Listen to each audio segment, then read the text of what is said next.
Hey everybody, welcome to Idio Talk. I am Walker Glenn. I'm Zach Glenn. Hey Zach, how you doing? I'm doing well.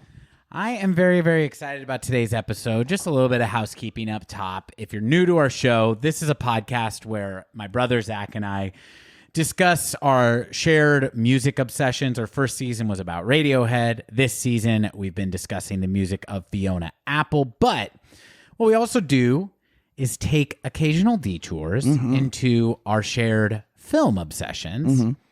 Last season, we talked about the Batman movies of our childhood, which is the 80s and 90s Batman movies. And this season, we're doing it a little bit different. We're just talking about kind of any old movies that we want. But basically, the criteria is that we have a shared either obsession or that it's a movie from our past that made a real impact. And that we're going to try to pick movies that are maybe not some of the most discussed movies out there. Like, we both adore the movie The Shining. Probably not going to do an episode about The Shining. A lot has been said, right? So we're calling those episodes Video Talk. So I said welcome to Idio Talk. Let me welcome you again, listeners. Welcome to Video Talk. Yeah. Well, and keeping with The Shining's cousin, Clockwork Orange, what does he refer to watching a movie as? Oh, yeah, Vidding. Yeah, but we're not going to be stealing that spelling. Yeah. We've already created marketplace confusion by having a podcast within the podcast. So. Yes, right. Yeah, this podcast has multiple names. But you know what? There are some rappers who had extremely long and fruitful careers, but did the very non-commercial move of constantly changing their name. I've been listening to a lot of MF Doom lately. Okay. Oh, yeah. Now, he's maybe not... I like them. I like that band. Now, MF Doom, I think very legendary artist, very critically lauded, very rabid fan base. Not the most commercial rapper in the world, but he has, I think, 2 albums that are just under the name MF Doom, but then really he actually has like 6 or 7 solo albums. He just would change the name of the project all the time. Anytime he's like collaborating with a different DJ or producer, it's like, oh, now this is called this whole new thing. So we're like the MF Doom of podcasting is what I'm saying. Well, there's also a favorite artist of mine. I mean, he's a hip hop artist, I guess, in terms of classification, but Del the Funky Homo Sapien. Oh, sorry. No, Oakland's finest. Del. Yeah. He, so that's kind of his overall moniker, I feel like, when he's like rapping with hieroglyphics. But his 2000 album, Deltron 3030, so still, you could kind of suss out. Have you re-listened to that album anytime recently? I think that's one of the greatest albums ever. I love made. Deltron 3030. I have it on vinyl, my friend. Oh, you do? Yeah. Oh, my God. You want to borrow it? I would love that. Yeah. Well. So it happens. I'm not really going to let you borrow it. I just wanted the listeners to think I'm generous. Well, and then there's also famously Radiohead goes under the moniker The Smile when they cut out sort of a dead weight and get a different drummer. What if when they get back together, and yes, I said when, listeners, not if. What if when Radiohead gets back together and is like, you know what? We've heard of these Idio Talk boys, and the older bloke, Walker, he's a bit craving the hits, isn't he? Wants to hear a little bit of Paranoid Android, isn't it? Right? What if they go, but we're being called on a Friday now, mates. What if they went back to their pre-Radiohead name of On a Friday? I think that would be a really poor decision, just because I think The Smile and then other various projects that, different members have dabbled in, Atoms for Peace kind of coming to mind. I just think they, Tom York specifically as the leader, I think he has a knack for picking names that do or don't really roll off the tongue necessarily, but are just, you can kind of like, you could think about a 3 or 2 word, name and really, really get a lot out of it. I feel like On a Friday, it sounds so Aussie or something. Like, it just doesn't. It's bad. There's no It's a bad band name. There's no darkness to it. Yeah, I mean, the Radiohead branding is pretty strong. If they were gonna put together a tour, it would be weird if they did it under an old name. That would be like being a brand that people recognize the quality of on the level of like an HBO, right? And changing your name to Max, right? Not confusing at all. Not confusing. Max, the place to watch HBO, and also my 600-pound life. Yeah, I just I was recently on the Max app, and I was just kind of marveling in not a good way at how Netflixian it is. You know, it's really a poor like branding decision. Yeah. You know, not necessarily. I mean, because HBO, you know, there's only one vowel at the end, right? So it's not going to be somebody's name. If you name your kid HBO, you're a fucking moron. No, but I mean, it just creates confusion. But yeah, it's just like the wall of shit. You know, you mentioned My 600-Pound Life, but yeah, a lot of really kind of dirty true crime. It just feels like it's capitalizing on what is in the moment so much. And I think what's always set HBO apart is obviously that it's going to look better. And even an HBO documentary, typically, to me, I'm like, whether I'm passionate about the subject matter or not, it's typically they foster higher tier stuff. And it because I think of the influx of all the acquisitions they've made as a company and mergers and stuff, they have access to all this like TLC kind of looking bullshit. And I don't know what is HBO and what's not. I don't know. What are your thoughts on this? I agree. And as a consumer, it sucks because look, like we all have our guilty pleasures or our trash. Like I'm not here to judge it. No. But to put it all on the same plate right. is inconvenient because in like streaming is replacing cable. For me too. I just canceled my cable actually, and it's like, okay, I don't necessarily find streaming that much more convenient than cable, but it is more cost effective, and that's the world we live in now. So it's like really the only reason I have had cable for the last 2 years is to watch the NBA playoffs, and I know that there is an app I can get to watch that shit too. Jeopardy for me was what my go-to. And Jeopardy, that is the other. I have like I'm slowly working my way through like the 200 DVR'd episodes of Jeopardy. Yeah. But I liked that the HBO Max app was like hey, I can at least, there's endless choice when I get on streaming, but I can at least start by narrowing it down to this is kind of the genre. Yeah. There's like it's like, if I want to watch My 600-Pound Life, I know I can just type that into Hulu. Right. But if I want to like be like, oh, I want to watch something that has like a cinematic quality to it, at least it still is going to give me millions of options, but at least I could start there. Yeah. And now it's like, would you like to watch Dog Day Afternoon or Dr. Pimple Popper? Right. And it's just like, yeah. What kind of mood am I in? They don't even have their like crown jewels kind of at the very top anymore. It's such a poorly designed app where it's like, they don't have like The Sopranos and The Wire, which by the way are like incredibly popular with the youths of today. It's not like it's like, you know, gosh, is Arnold Schwarzenegger still, you know, no, it's not like that. People love The Sopranos and are finding their way to it. So it seems weird to me that they've buried the things that have given them a lot of their brand recognition over the last 20 years. And I'd also, just to like, not to belabor the point, but just how diluted it is. It's like, it's funny to me how you'll be like, man, I'm seeing all the Jason Bourne movies on every single app I go on. It's like all of them get access at the same time. Yeah. HBO also used to set itself apart in terms of like what films and titles it seemed to have access to. So yeah, I don't know. I know they're struggling over there a lot. I know the Warner Brothers acquisition and, you know, the pandemic affected all of TV and film, you know, in an adverse way. And that's terrible. And there's obviously now unique issues happening in terms of strikes and stuff. So, you know, it's this ripple effect lasts. And I wonder how much of that is poor decision making or the sort of need to make a quick buck. But that's really what bums me out about it, is it does feel like they're trying to like cheaply make a lot of money, which has never been the HBO, you know. To me. No, I mean, I'm definitely surprised to see that from these corporations that they're trying to quickly to diminish the quality of the product in order to make more money. Zach and I are recording this at the time of there is that both the Screen Actors Guild and the Writers Guild of America are on strike at the same time for the first time in 60 years. So by the time you're hearing this, who knows if that has ended or not. I tend to think that it's going to go on a while. Yeah, I mean, and I don't think writers are replaceable at all. No. But I could see from a corporate standpoint, actors be feeling like who's going to scab for Chris Hemsworth.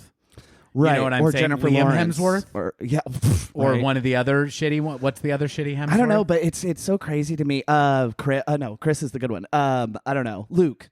Luke is the worst it's one, weird and each how- one is worse than the last. Yeah, it's weird. Well, Chris is the middle.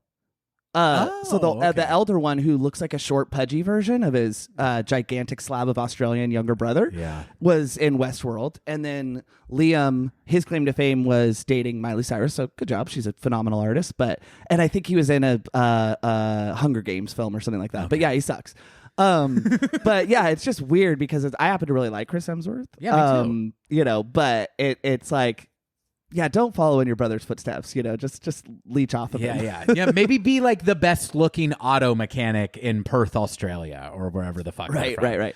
But you know what I'm saying? Like, no, it's are just you like, saying that actors are more replaceable, so we'll start seeing more, or they're not? Or no, I'm saying from the point of view of the studios, I imagine that these actors are harder to replace. Now, as somebody who values well-written movies and shows, and just learning about some of the facets of the strike anyway, that this whole idea of AI generated writing, not only will that not be good, but they will still need to hire writers to come and punch that stuff up. So it's not about them actually replacing writers. It's about them giving writers more work for less pay. Right.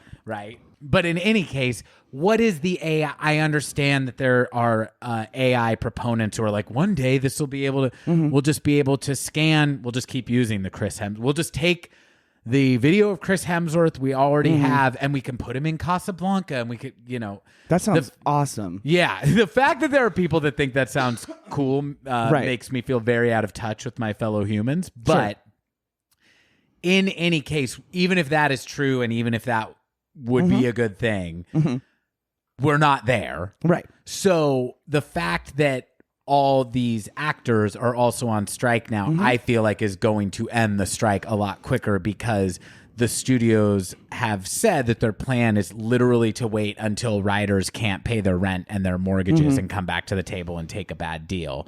I don't think that was going to happen, but I feel like this strike probably has like a shitload of power now. It does, but I think that they're underestimating a few things. So this is good. We can keep or cut this. The strikers or the studios? The studios. Yeah. So I think they're underestimating a few things. I know that you are much more of a working class person if you're a writer, which is unfortunate because not to devalue actors at all, but.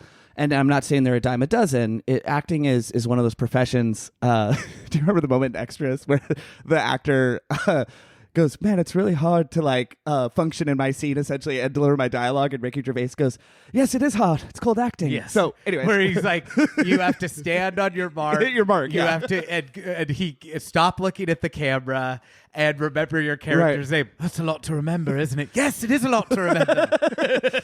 So for those of you who didn't know what acting before was, now you know. But no, it's a really, really dynamic challenge. I'm not saying that writing is harder per se, but I do think there are less talented people, setting aside the fact that it's still, a very insular kind of zone, and there's probably a lot of great writers out there who don't get the shot to break in. But those that have, of all different backgrounds, ethnicities, and so forth, I feel like those are more difficult people to replace, and it's a smaller pool of people, is my understanding. Okay. I feel like what the studios are underestimating is the plethora of opportunities that are not equivalent in terms of pay as a gig, such as they're not getting right now, but like podcasts or just there. I feel as though there are more outlets for writers to sustain maintaining being alive. Now, in the Los Angeles area, which is not the only area, but I know it is particularly challenging to eke out a living, but I just feel like there's not more leverage or anything there is going to be more leverage from the writers, and I do think they're being underpaid.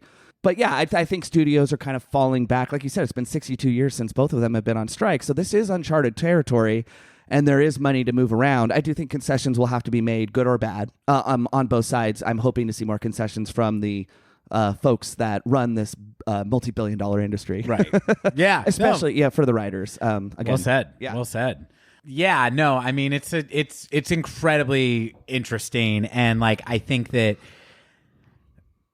to me it's exciting that this profession that seems like glamorous, like writing for movies and TV shows, and it's like it's a dream profession of mine, and a lot of people that I know. But I also know people who are working in that profession who are working on shows that you have heard of. Yeah. And are struggling to make ends meet.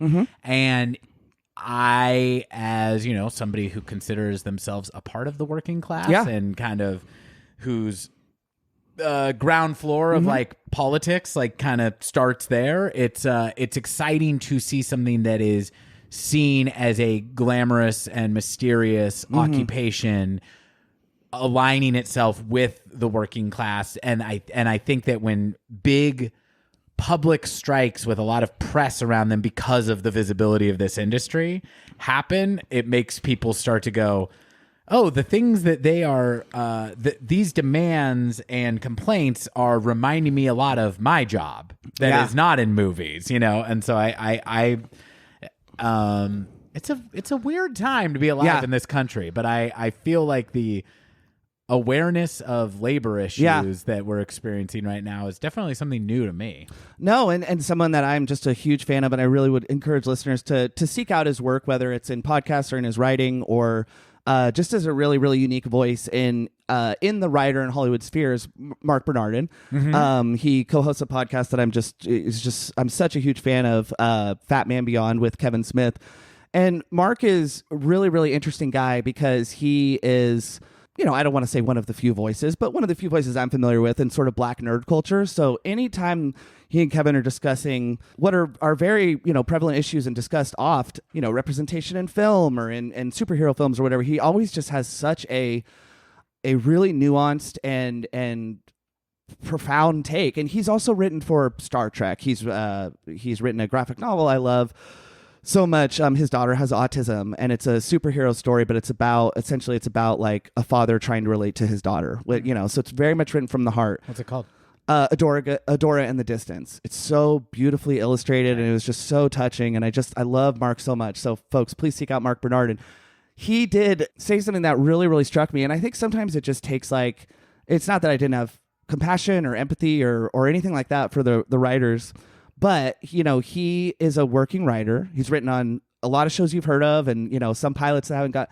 But he, without being woe is me at all, he's out there striking every day. He has been in the hot, hot sun. It's probably going to be more glamorous now that the actors are on strike. Again, not hating, but he was talking about just the challenges of trying to live in LA as a working person. And, Mark has been on Seth Meyers or whatever. And I think there's just sort of this built-in assumption, at least for me, that it's like, oh, if you're in the spotlight, and this may lead into our film a little bit. Yeah. If you have some level of notoriety, even if in that very third tier, C tier or whatever, you got to be fine. It's not, you don't stress like I do. No, that's sort of the beauty of being in that tier is that you get to maybe hobnob and have an impact, but you don't live your life, say like a Jennifer Lawrence or something like that, where it's like you can't function without, being mobbed by paparazzi and so forth. But that is one of the maybe downsides to it, is that you're not making these millions of dollars per gig and you are working to sustain. So anyway, that's all. I'm really glad that we talked about this because, and I'll leave room to cut this, but sure. A rare peek behind the curtain here. Rare. Do we rarely let you peek behind the curtain, listeners? People are constantly asking us about our process, and we say, do you really want to know how the sausage is made? Do you really want to know that Zach and I actually hate each other and don't speak until we get on mic? It's a very Rolling Stones, the drummer and I forget which members hated each other, but when they come together. I'm sure all of them at different points. Right. But Zach and I actually started this episode and got a few minutes into it, and we were just like, we need to loosen the fuck up. Yeah. For whatever reason, it was feeling a little stiff, and we're like, we're only a few minutes in. Let's just roll back. I am now realizing, I think that what we needed was to have a little bit of a less what is the word? Regulated conversation about whatever happened to come up.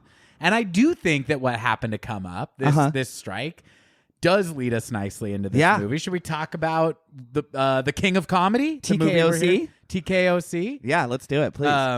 Oh, wow, our second TKO. Well, yeah, and I was going to save this for later, but I do got to tell you, I watched The King of Comedy before studying for it in preparation for this episode, and I've seen this movie many, many times over the last 10 years, but I watched it the week of our episode that we recorded for Radiohead's eighth studio album, The King of Limbs, TKOL. Yes. And I was like, that had to be just like a background decision that my brain made of, I'm going to watch The King of Comedy, TKOC, while I'm studying for TKOL. Oh, So, I love that. Yeah. Maybe we should sometime, like a Dark Side of the Rainbow style thing, we should sync up TKOL with TKOC and call it The King of Comedic Limbs. Right. Or is that the best way to do that? I don't know. Well, we'd have to play the album minimum of 2 times because I think it's it's 37 minutes. The King of Comedy is about an hour 45, so that's 105 minutes. So we'd be playing King of Limbs 3 times to have it synced up. Well, maybe by that third time I'll finally like Bloom. Who knows? Sometimes things are growers. Yeah. Listeners, try that out. Look, I'm going to be honest. I'm never going to sit down and actually do this. You do it. Let me know how it goes. Right. And if it's really cool, maybe I'll do it. Sure. But yeah, so we're discussing the 1983 Martin Scorsese movie, The King of Comedy. This is another Marty and Bobby joint. Now, those of you who are not Marty and Bobby fans as much as Zach and I are might not know that that's what Martin Scorsese calls Robert De Niro. This is one of their many collaborations. But we mentioned before that we want to pick movies that are not as oft discussed. Now, I think this movie has gotten a lot more of its due in recent years. It has been kind of contemporarily referenced pretty explicitly in at least one thing that I can think of. It may not come up, but I don't want to say what it is now. But this is kind of an overlooked Scorsese movie. Yes. And I will say it was for me for a long time.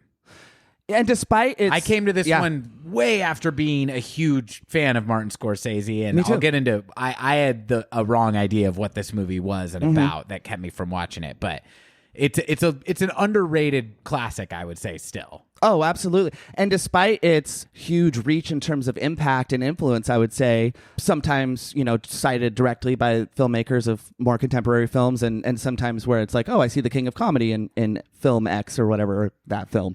It still feels like a little bit of a secret. And it's, and that's the thing with liking stuff that is like pretty cult classic is like, it's really an interesting sort of check-in to have with yourself of like, do I love this because it feels like it's mine? Or would I enjoy if this were a more talked about album or whatever, whatever the case may be. And I think, I don't know, I think it's a little bit of both. I have gotten a lot less precious over, I've never been like angry that Star Wars is more popular or whatever the thing is, right? Which it cracks me up that people are precious about it. It's like, oh, you mean a multi-billion-dollar franchise? Yeah. But, I digress. But like with this one, it's kind of like Bottle Rocket feels a little similar. Bottle Rocket might be a little bit more well-known, but even with Wes Anderson being as mainstream as a filmmaker as he is now, people seem to kind of start with Tenenbaums, is sort of my very anecdotal. So yeah, I think this one just feels like I have this like wonderful secret that I'm willing to share, and I hope folks are willing to participate in, because I will say right off the top, without just going into my overall thoughts, that this is my favorite Robert De Niro performance. I think you mentioned either before or since you've been on mic, it's your favorite Scorsese film. Is that correct? Yes, Zach. It might be my favorite film. Period. Sure. I mean, that's hard to quantify, but it's definitely in the top 3, and depending on the day, I might say it's number 1. Yeah, and you mentioned The Shining earlier. I would say what this has in common with The Shining, and I don't think I'm overthinking it, because it is easy to become a prisoner of a film that is extraordinarily well written, and I think find thematic elements that aren't intended, but you could sort of kind of create a narrative around. I've definitely done that. I would say that this it doesn't bear the same level of visual scrutiny necessarily as something like The Shining, but it definitely lends itself to multiple watches if that's the kind of thing you're into, because I think there are a lot of different reads on the film. But I don't want to get ahead, Walker. Could you kind of, if it's something we want to do, walk folks through like what the sort of just general plot is? Yes, let's go through the plot. But I do just want to acknowledge a couple things I feel like you're touching on. Please. First is just your comment about Star Wars reminded me of a joke that I love. You know the comedian Todd Barry? Yeah, I love Todd. And his like, it's amazing. His incredibly like sardonic dry delivery. Have you heard his joke about Disneyland? No. Or Disney? Maybe. I don't know. What is it? It's actually Disney World. He's like, I was talking to a friend about Disney World, and they said, oh, I don't go there anymore. It's so touristy. And I said, oh, no. The tourists found out about Disney World? Right. That used to be my little hideaway. Yeah. It's like people who think that like because they have an alt route like on a different highway, and then they're mad that there's people who think that they have a hot take by being frustrated by traffic, in that they need to tell me that they don't like traffic. I'm like, yeah, no, nobody doesn't like traffic. Same thing with like Star Wars or whatever. I mean, obviously people love to just hate Star Wars now. That seems to be more titillating. But yeah, it's not a unique thing at all. Yeah. And I mean, I think it's probably worth saying too that I think that applies to our love of this movie a little bit too, yes. where it's like, it's an underrated Scorsese movie. Sure. But it's a Martin Scorsese movie starring Robert De Niro, put out by a major studio. You know, yep. So 20th Century Fox. Yeah, exactly. This is not like the deepest cut in the world, but it that kind of makes it a little more special. It's a great album track. Yes. That not everyone has gotten around to. To me, I kind of liken it to Jackie Brown's place in Tarantino's filmography. Yeah, I like that. It's a little bit atypical. Now, Martin Scorsese is much more versatile than I think people casual fans maybe think of him. I agree, but it's not Goodfellas, right? No. So it's not a mob movie. I guess I should also say I would consider this movie a comedy, a very dark comedy, Black comedy, strange comedy, but it's a extremely funny movie in my opinion. But it kind of holds that Jackie Brown space for me, where it's like it's the thinking man's favorite of that catalog. Now, Quentin Tarantino has said when people tell him Jackie Brown is their favorite Tarantino movie, which it is mine. Would you say it's yours? It alternates between that and Inglourious Basterds. Okay, I like that. Yeah. I like that top two. He says, "Oh, you must not like my movies," which I think is a weird and defensive stance, because to me it's just I love most of Tarantino's movies. That one's my favorite just because it's the thing I love about him done the most, which is how fun his character and dialogue work is. De Niro also like fifth build in that film. He doesn't have a lot of speaking lines, but I remember a friend of the show and friend in life, Keith Bratton, who was the person I saw this movie with for the first time, Walker. Okay. I was not as much of a De Niro fan at the point that we were talking about Jackie Brown, and Keith, I would just say more so than myself, has maybe grown up around people that have done time, right? Like, but more his parents, like contemporaries. Mm-hmm. And he said something that I thought was so well put. He said, and he said it gently. He wasn't like, no, you don't get it. He's like, yeah, the thing I love about Jackie Brown is, and De Niro's performance in particular, he's like, if you've ever been around people that have done time and they don't represent necessarily an existential threat to you, but they have a vibe and energy and a quietness about them. He's like, I think De Niro captures that so well, and it totally reframed my understanding and appreciation for what is a pretty quiet performance. I mean, he has moments that are big, but Samuel L. Jackson and Jackie, the actress, Pam Grier, the star of the show, and they really stand out and are much brighter. But I just loved that take so much. Maybe I was. I don't know what if you have any additional thoughts, but no, I love it. But you know what? Let me tell the listeners what this movie's about. I want to say we're not going to discuss the film in a super structured way necessarily. Zach and I have both seen this movie a lot, and I imagine that one thing I say will send him down a rabbit trail and vice versa. But over the course of this podcast, we're going to spoil a lot of things about this movie. If you haven't seen it, do yourself a favor and watch it. It is such a beautiful, strange, hilarious movie. Yeah. But if you haven't seen it and you still want to listen to us discuss it, here's what the King of Comedy is about. So Robert De Niro plays a character named Rupert Pupkin. And I guarantee you, sometimes when we discuss movies, you tend to refer more to the actor playing the part. I guarantee you, Zach and I are both going to be referring to Rupert a lot, because this is like, I love this performance and this character so much. And I feel so strongly in a multitude of ways about Rupert. So Rupert Pupkin is a comedian, and I'm going to put big fat air quotes around the word comedian. Yeah. You could say aspiring comedian. I would even put an asterisk next to the word aspiring, but we'll get into that.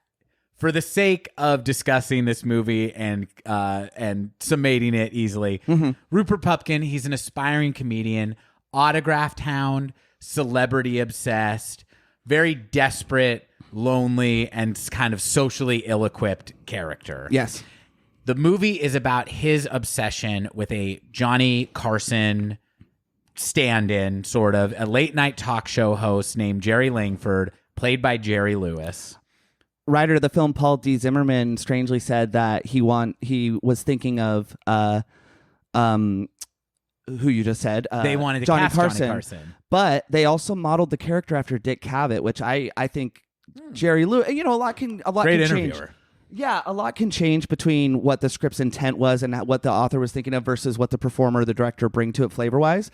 But yeah, Dick Cavett, not really somebody I see Jerry Lewis kind of modeling his performance. He's much more bullish, like Johnny Carson, and likable as well. So I thought that was just interesting. And we'll get into it too, but one thing that I think there are filmmakers who I adore who don't really allow improvising and are not flexible about changing what's on the page, like the Coens and Kubrick and stuff like that. But actually, no, Kubrick is a little more flexible than you would think. Yeah. But the Coens are kind of famous for not really every and ah is scripted.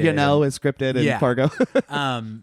But Scorsese, I think, has a much more kind of like energetic and in the moment approach, and I do get the impression that Jerry Lewis was able to model his performance off of himself more, and that they allowed him and De Niro to kind of bring stuff that was specific to him to this. Well, and who else too?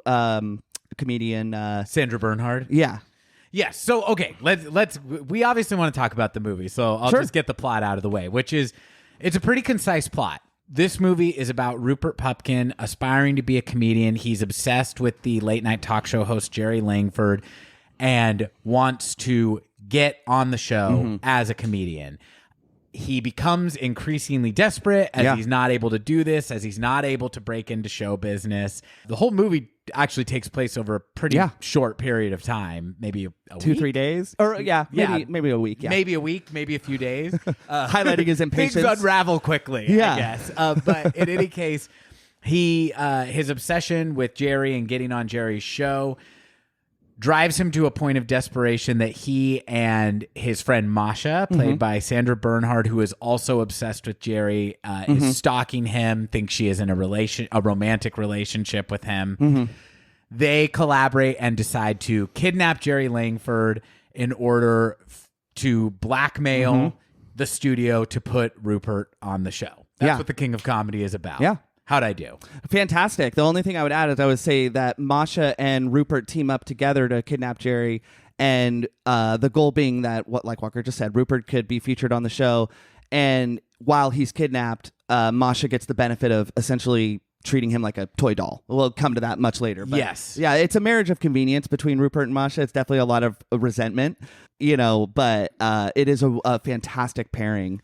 Pretty much anytime there's a pair on screen, it's electric, and there's a lot of different pairs. Some really good chemistry in this movie. The one other thing I would want to say is just a general kind of, not a plot point, but I think like a narrative device that's worth mentioning is this movie also alternates between Rupert's fantasies of stardom and being the king of comedy and his like very kind of grim, depressing reality. And it does it in a way that I have opinions and observations about what is real versus isn't. Sure. Some things are very clearly happening. Some things are very clearly in Rupert's head, but it is not always immediately apparent where that line is or which world Rupert is sort of occupying at different times. And so that's just something to be aware of as we discuss the movie. I want to get into just some of the background data, but I would just quickly add on to that where I think you mentioned like Scorsese might not get enough credit for how versatile he is.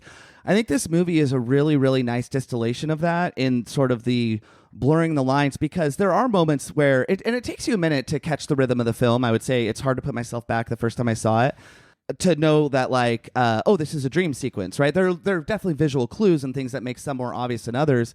But I just think that Scorsese, he has a visual flair, but I don't think that people will oft put him in the same class as like a Kubrick or the Coens or Sofia Coppola or whomever in terms of just like there's some really, really, really beautiful shots in those dream sequences, and then some of them are subtler than others, is all I would say, and some of them are maybe up for more debate, which I think is just speaks to his really, really great capability as a visual artist. And I understand it's not everything should not go to the credit of the director. Some of his movies look better than others, but I would say all of them look very good actually. And I wanted to add that on, but I do have some background. I don't want to go through like beat for beat. I think there's some pretty interesting data though. So is it okay if I launch into that? Yeah, please. So The King of Comedy, so it was released, United States release was February 18th, 1983, and it was shot the year before. Kind of interesting and topical to what we were talking about before about the writer's strike. There was a looming writer's strike by the Writers Guild of America that precipitated The King of Comedy's production, and producer Arnaud Michelin knew he could produce the project away from Hollywood interference by filming entirely on location in New York, and delivered on time with the involvement of a smaller film company, right? I forget the name of the production company. Ultimately, 20th Century Fox handled the distribution, but it's a now defunct company. Or was this a Touchstone? No, it's you can pull. If you want to pull it up, I think it's. You keep talking. I'll take a look. Maybe I watched a different Touchstone movie this week. I'm just picturing that sliding blue ball. Yeah. Oh, very satisfying. Yeah. But yeah, interesting. It's Scorsese, and this includes Killers of the Flower Moon. Scorsese and Robert De Niro have done a total of 10 film collaborations, including the upcoming Killers of the Flower Moon. This is their fifth at the time of its production and release. What precipitated it was 1973's Mean Streets, Taxi Driver, very important. It was produced by Regency. Regency, thank you. Yeah. So Mean Streets was their first collaboration. Taxi Driver was their second. New York, their third. Raging Bull, their fourth. A Raging Bull, I know De Niro won the Academy Award for Best Actor. I don't know if it won Best Director or not, but definitely. He had not received a Best Picture or Best Director until The Departed. Oscar until The Departed, yeah. Yeah, so we'll go through what came after this as it's relevant, but I did just want to highlight the ones that came before it. I've seen everyone you mentioned except for New York. Have you seen that one? Yeah, it's good. Is that his musical? Yes, okay. And with Liza Minnelli, right? Yes, yeah, okay. It's not my favorite, but it's interesting. It's in that early era where it's really interesting to see a young De Niro. Obviously, Taxi Driver is maybe a film that you've seen more. Mean Streets is a tough watch for me, but it is really cool to see young De Niro. De Niro, he's like 30 in Mean Streets, is the best part of that movie, which is. I feel like it's a little bit like a demo reel of like what Scorsese would do later, but De Niro pops. Yeah, so listeners, like whether you've seen the movie before or not, to watch Raging Bull or harken back to it at least. There is a 3-year gap, but De Niro did do other films in between the Raging Bull and The King of Comedy, but obviously he had a lot of weight to lose. By the time he accepts the Best Actor Oscar, he already looks amazing. But pertaining to that film and this partnership, after Raging Bull was completed, Scorsese had thought about... This is so funny to me. I know what you're about to say. No, he thought about retiring from feature films to focus on documentaries. Yeah. Because he felt unsatisfied and had not found his inner peace. Maybe that had to do with a little bit of resentment of Bobby's success, but I don't think so. I think that was a very taxing film in which he found his sobriety kind of before that. Yeah, I was going to say he's also still like in early recovery from being like a coke fiend for several years. So this is so funny. So he's contemplating retirement. Before he retired, though, Scorsese was determined to make The Last Temptation of Christ. Here we go. Which is not like a small thing to need to knock off your bucket list before. And he wanted De Niro to play the title role of Jesus, and eventually went to Willem Dafoe, if I'm not mistaken. Right? Yes. Can we talk about that for a second, though? Yeah, let me just finish this last sentence, though. So De Niro wasn't interested. Good choice on his part. And he preferred their next collaboration to be a comedy, which led De Niro to actually purchase the rights of the script, The King of Comedy, which is written by Paul D. Zimmerman. So please go ahead on. Well, I just am really glad that you covered this trivia of Scorsese wanting, because Zach, I will say this is a little bit like, to me, like saying your favorite director is Steven Spielberg. Not that he's not great, but it's just kind of like, oh, did you like Google director and pick the first thing that came up? I would say Robert De Niro is probably my favorite actor. Oh, I see. I just find him I find him like I already said about Scorsese, I find him way more versatile than he gets credit for.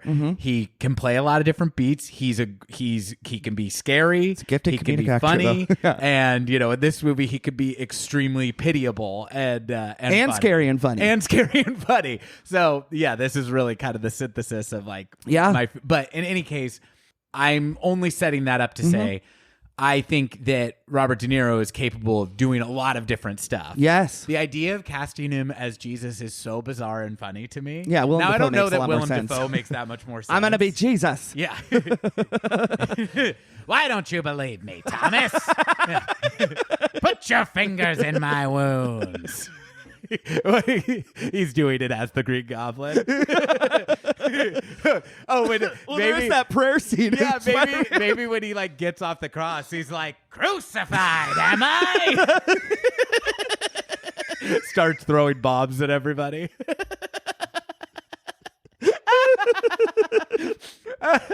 In any case, though, to me, De Niro as Jesus is incredibly bizarre casting. Yeah, and it does make me feel like it's like, does Martin Scorsese just have a little bit of like De Niro and then later like DiCaprio like myopia? Yeah, where it's because and I will say I quite enjoyed this movie, but in The Irishman he has at that time 76-year-old Robert De Niro playing a 22-year-old man at different points of that movie. So I am just kind of like, I didn't realize that you were supposed to suspend your disbelief that much. Isn't that a little bit troubling to find out? Yeah, at the youngest he's supposed to be in that movie. Like I thought he was. I thought he was like, he's like 50s and getting into the game. Yeah, see, I think I thought he was supposed to be like in his 40s, which is still a huge stretch based on how he lumbers around like an old ass man in that movie because he is old. Yes. Now once the character catches up to his age, I thought it was actually a really kind of profound and moving movie. I agree. I really like The Irishman, but all that to say, I'd like maybe sometimes Martin Scorsese just needs a nudge that it's like, there are people other than Robert De Niro. Who you could have play Jim stuff. Caviezel. That's right. That's right. Cool guy. Yeah, very cool. So just a couple quick interesting things. It's always really fun for me, Walker, to hear about when a script is kicking around Hollywood. They always have those best of lists, or just a film that's already been made to think about, like, what would this have looked like, Right.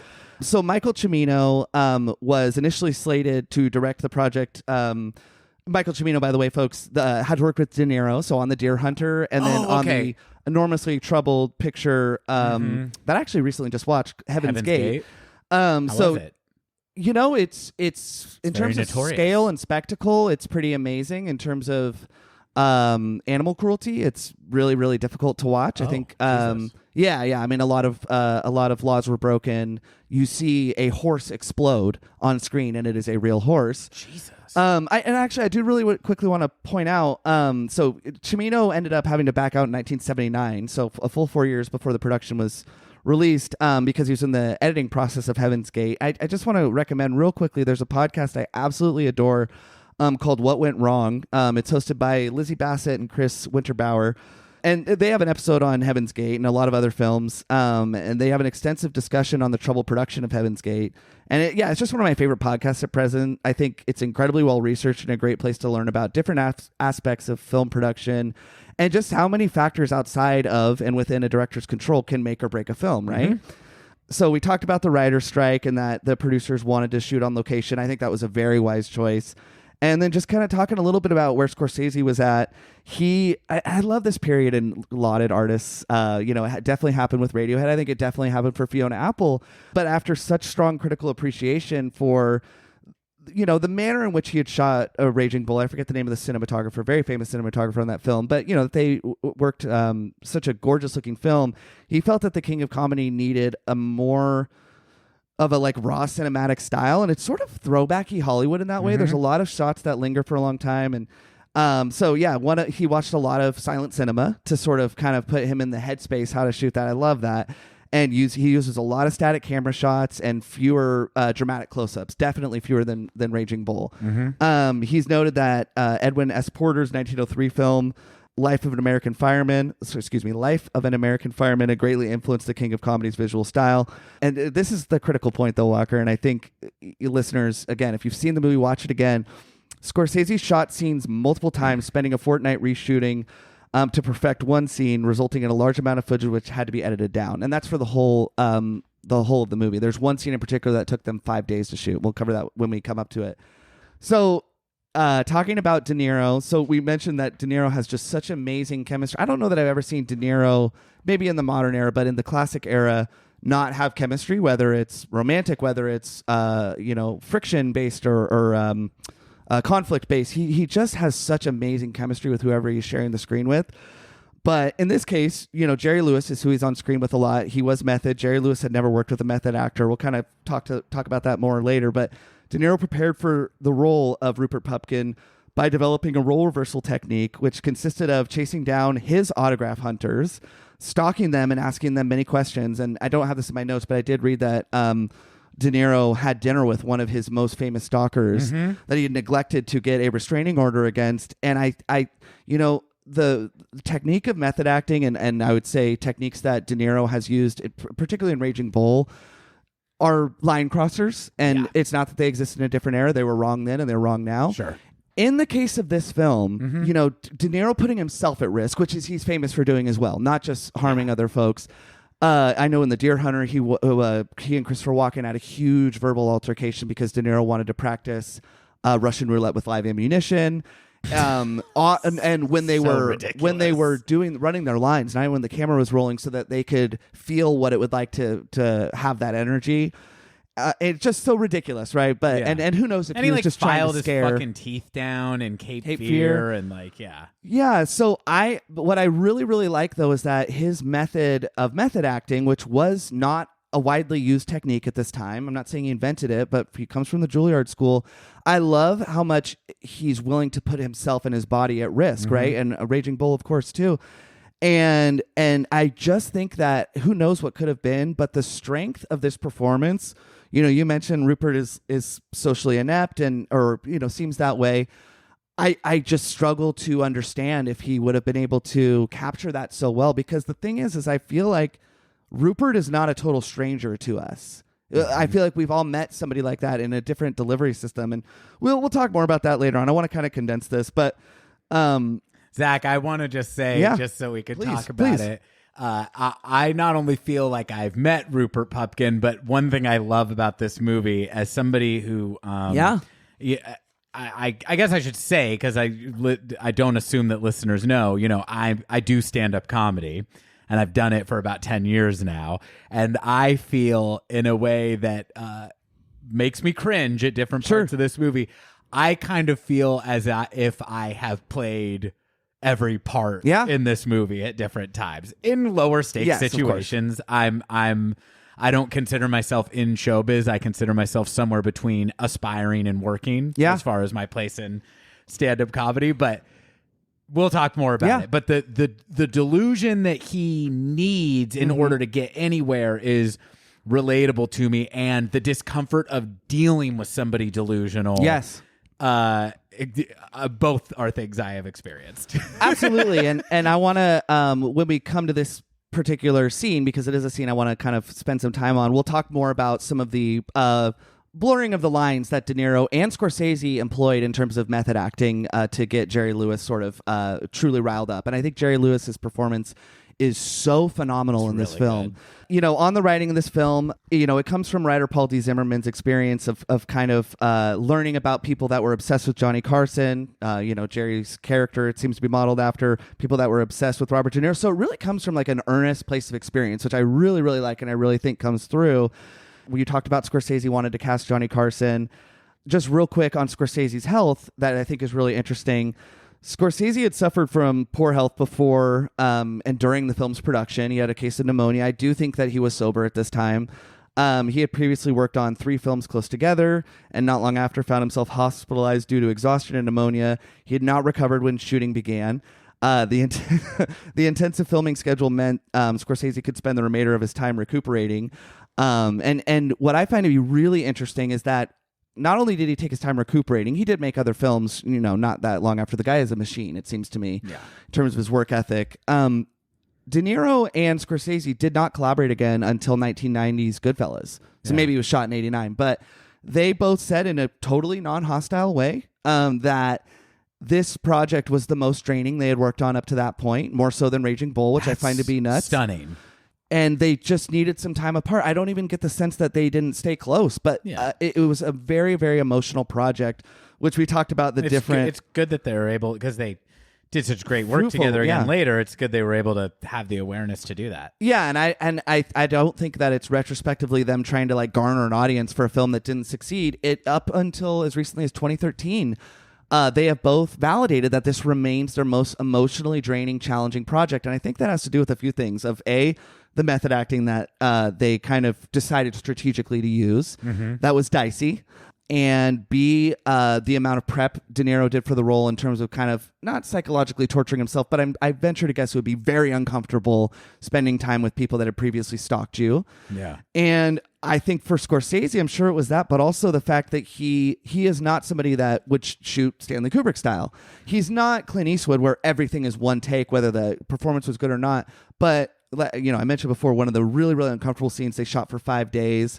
And just a lot of footage to kind of condense down into what I think is a really, really tight film. So I think that was probably also what really tuckered Scorsese out. Interesting. And then the last little thing I want to know a lot of that.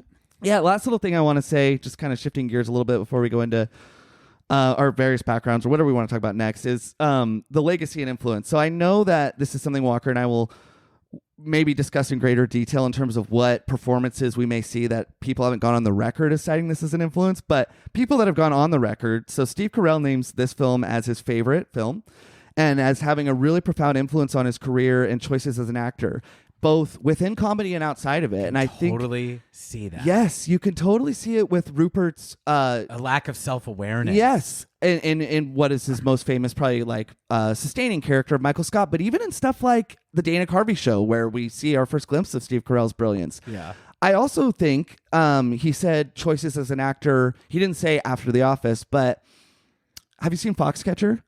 I have not.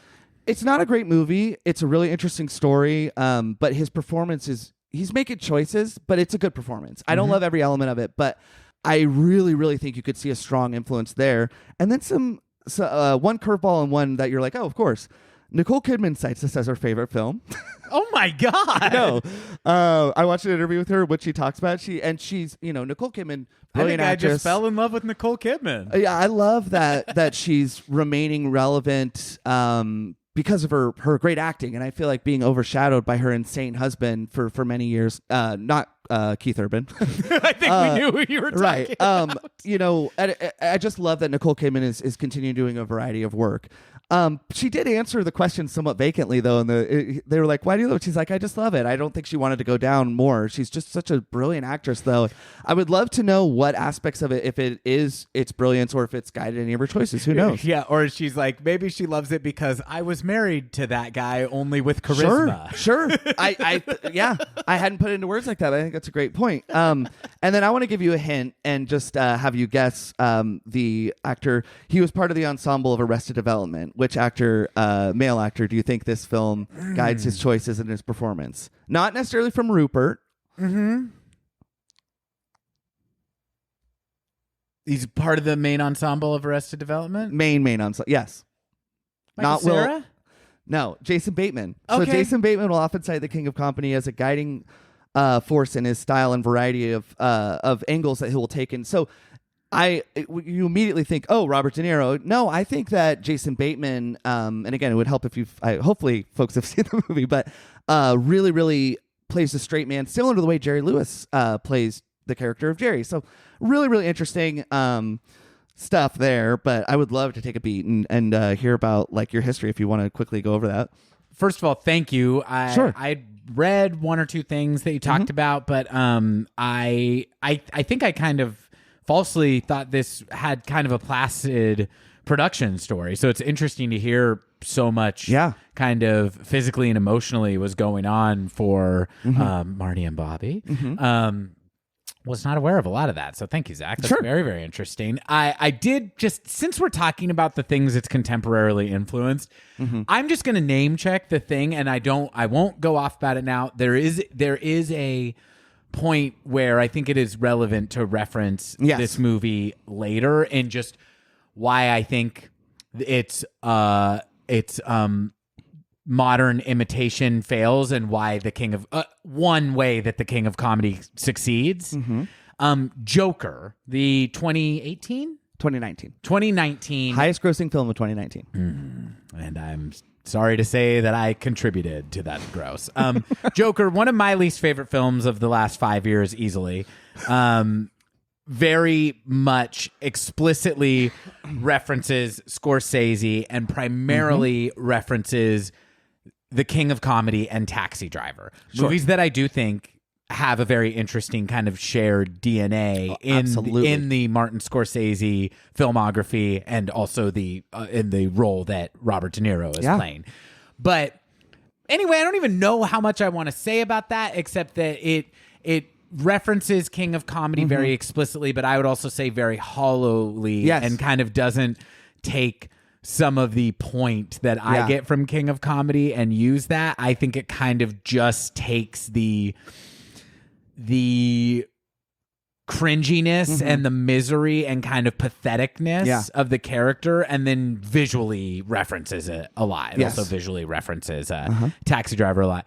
We can move on now, but there are choices that the King of Comedy makes that I think are very interesting, and I think you see how interesting they are by the disparate choices Joker makes that, in my opinion, don't work and kind of make it a pretty empty movie for me. No, I'd agree, and I think that I would love to tie back to that, if relevant, when I kind of give my my thesis on King of Comedy and Scorsese. And I don't mean to build it up, but I do think that Joker, what it's seeking to do, which, we're not going to spend too much time on that, I think is interesting, but I think that it sort of cancels itself out in a way. And I'm not saying that people that are afflicted with poverty and mental health issues and all that, aren't sympathetic, and we shouldn't be more. We have to be interested in the psychopathy of people that commit violent acts, because it affects us. Maybe not you or I, but it is something to study, right? Just because something is ugly and awful, I think the way it does that is significantly less sophisticated than maybe the way the King of Comedy does that. But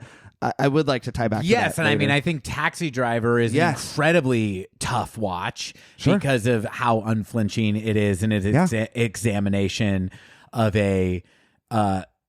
an alienated white male. Sure. An alienated white American male. Yeah. And what to me is so amazing about that movie is how unfortunately prescient it was in just how many Travis Bickles are walking among us, and maybe even exist inside, I'll say inside this host, like to some extent or another. It's like very worthy of examination more now than ever. And not only do I feel like Travis Bickles are walking among us, but I feel like that type of person is also like shaping a disturbing amount of culture that we consume. But but very well said. Yeah.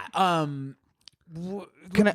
Yeah, please. Well, I just would love to hear. I mean, and we don't have to linger on it forever, but if it is like a prominent time when you first saw this. Yeah, absolutely. So, I'm trying to. We're an hour in, and I want us to feel free to like discuss the movie itself for as long as we want to. So I'll try to be concise about this. I first saw this movie in. I can narrow it down to 2 years. It was in 2010 or 2011. Sure. At the time, I was in a pretty isolated and kind of lonely time in my life. Perfect time to see the King of Comedy for the first time. I was watching Taxi Driver every day. Yeah, going, wow, this is a movie about a cool guy doing cool stuff. Which still blows my mind that is how a good amount of people consume Taxi Driver. Oh, is Taxi Driver been Fight Club too? People don't understand. I think that people. I won't say most people, but I think that there is a contingent of fans of that movie that have internalized it in the wrong way, for sure. Understood. In any case, King of Comedy probably a little harder to do with. The character is so nakedly pathetic, but I think Travis Bickle's pretty nakedly pathetic too. In any case, 2010 and 2011, I and my partner at the time were living back in our hometown of Grass Valley, California, after living in the Bay for the previous 5 to 7 years. And it was not a triumphant move back to the hometown. It was I'm kind of in between gigs right now. The cost of living in the Bay Area was and is very high. And let's take a beat and figure things out back here. So during that time, I was not thrilled to be back in my hometown. I do have a few friends in that area who I still consider friends and who I love dearly, but I did not really have a social structure or support system that I was anxious to return to. So that to say, this was a time in my life where I was at home watching a lot of movies, a lot. And I saw Purple Rain for the first time, and I saw King of Comedy for the first time. Also, maybe relevantly, this is also the time that I started contemplating wanting to try stand-up. Yeah. And started putting a lot of what I thought were jokes into my phone in a notes app. And it wasn't until a few years later, when I moved back to the Bay, that I tried stand-up comedy for the first time in early 2013. Yeah. But I don't know how my desire to do stand-up affected my first watch of it. So here's what I remember about my first watch of it. I have a very clear sense of how I feel about the movie now. As somebody who has done stand-up comedy, I would conservatively say a few thousand times at this point in my life. Just like Rupert. Just... I was born in Grass Valley, California, which was not at that time a federal offense. Nice. Very good. So I had seen the cover of this movie a bunch of times. And as much as I like Scorsese, still, even at this point in my fandom of Martin Scorsese, there are ones that it's not immediately apparent to me what kind of a movie this is. Yeah. And I will kind of struggle to make myself sit down and watch it. Famously, Martin Scorsese kind of employs the one for them, one for me system. And a lot of the one for me's that he's done end up being movies that I really, really enjoy. Oh, yeah. Every time I watch a Martin Scorsese movie that isn't one of the more talked about ones, it is at minimum very interesting. I don't love all of them. I like more of them than I don't, and I'm never bored. So I don't know why at this point it's still hard for me to be will I ever watch Silence? I don't know. I bet I will get something out of it if I do. Yeah. I have it up to this point. I saw this cover of Robert De Niro in a tacky, dated suit in front of a microphone, wearing a bow tie, and I assumed for years this is a biopic about some old-timey vaudeville bullshit that Martin Scorsese loves because he's 100 and comedy years old. wasn't good in the 80s. Yeah. But you know what I mean? I was just oh, this is some old-timey shit Scorsese cares about that I don't give a fuck about. This movie's going to be boring. I don't know why I decided to watch it, except that, like I said, it was a time in my life when I was unemployed and I was bored and lonely and I had a lot of time on my hands. I did not know what it was about. I was blown away. Instantly loved it. And I would say since then, watching it for this podcast, I would. There's always a temptation to kind of juice the numbers up. It was probably the 7th time I've watched it, I would say. But so I've watched it every few years since I first saw it, and I would say probably 4 of the 7 times I've seen it have been in the last 3 years. Yeah, I just keep falling more and more in love with this movie. So that's my history with it. What about you? Well, I loved all that. I did just want to say too, on the cover though, that you said had not thrown you, but had maybe not served as an attraction necessarily. Yeah. What I think is really cool and confident about it is, it looks like it could be dorky or dated or whatever, which by the way, in my opinion, is not. But I love the lettering in the King of Comedy. It's like when, send me $1,000 you'll never see. Letter. Right. And it totally works on multiple layers in that Rupert Pupkin, and you should we'll just talk about say this. It's cut out, magazine cut out letters. Yeah. So you could say, oh, well, it speaks to the ransom in which he and Masha eventually kidnap rather Jerry. It also speaks to Rupert's pieced together identity that is never, almost seemingly never genuine. I don't know if I'm overthinking it. I highly doubt it. It is a very, very, very intentional film in a lot of its visual echoing, I think, of the larger themes. I think that's a great observation. I hadn't thought of it that way, but I'll buy it and I like it. Yeah. And even if it wasn't intended, if you can make that connection, then it means it works, right? Sure. I would say also you could connect it to the final montage and all the press coverage of what Rupert has done. Yes. That may or may not be real. I actually have a hard opinion about what's real and what isn't. I love it. So, yeah, I love all that. So I first saw The King of Comedy in January 2014. And the reason why I remember so specifically when I saw it is because I was recovering from the first of what ended up being 2, and hopefully only 2, shoulder reconstructive surgeries I had on my left shoulder. So this was the first one. And this was from you injured yourself while masturbating. Yes, correct? yeah, furiously masturbating. And that's kind of why, I just switched hands, basically. That's why I know I can kind of and stopped putting your back into it.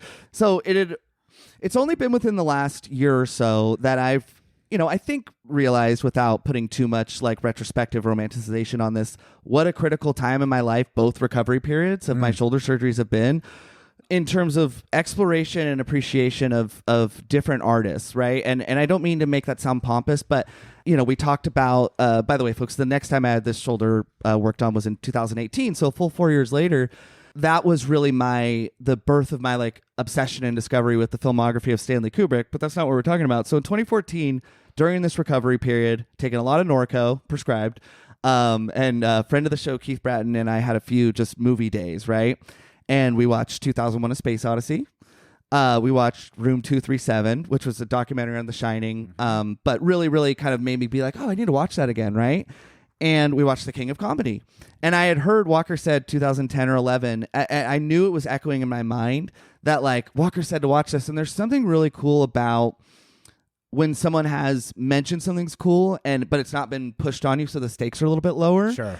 So I was like, excited going into it. I may have texted you, may have not, like, hey, I'm going to check this out. I feel like I did, but I don't want to enhance this too much. But why it's so important at that period, this was almost 10 years ago.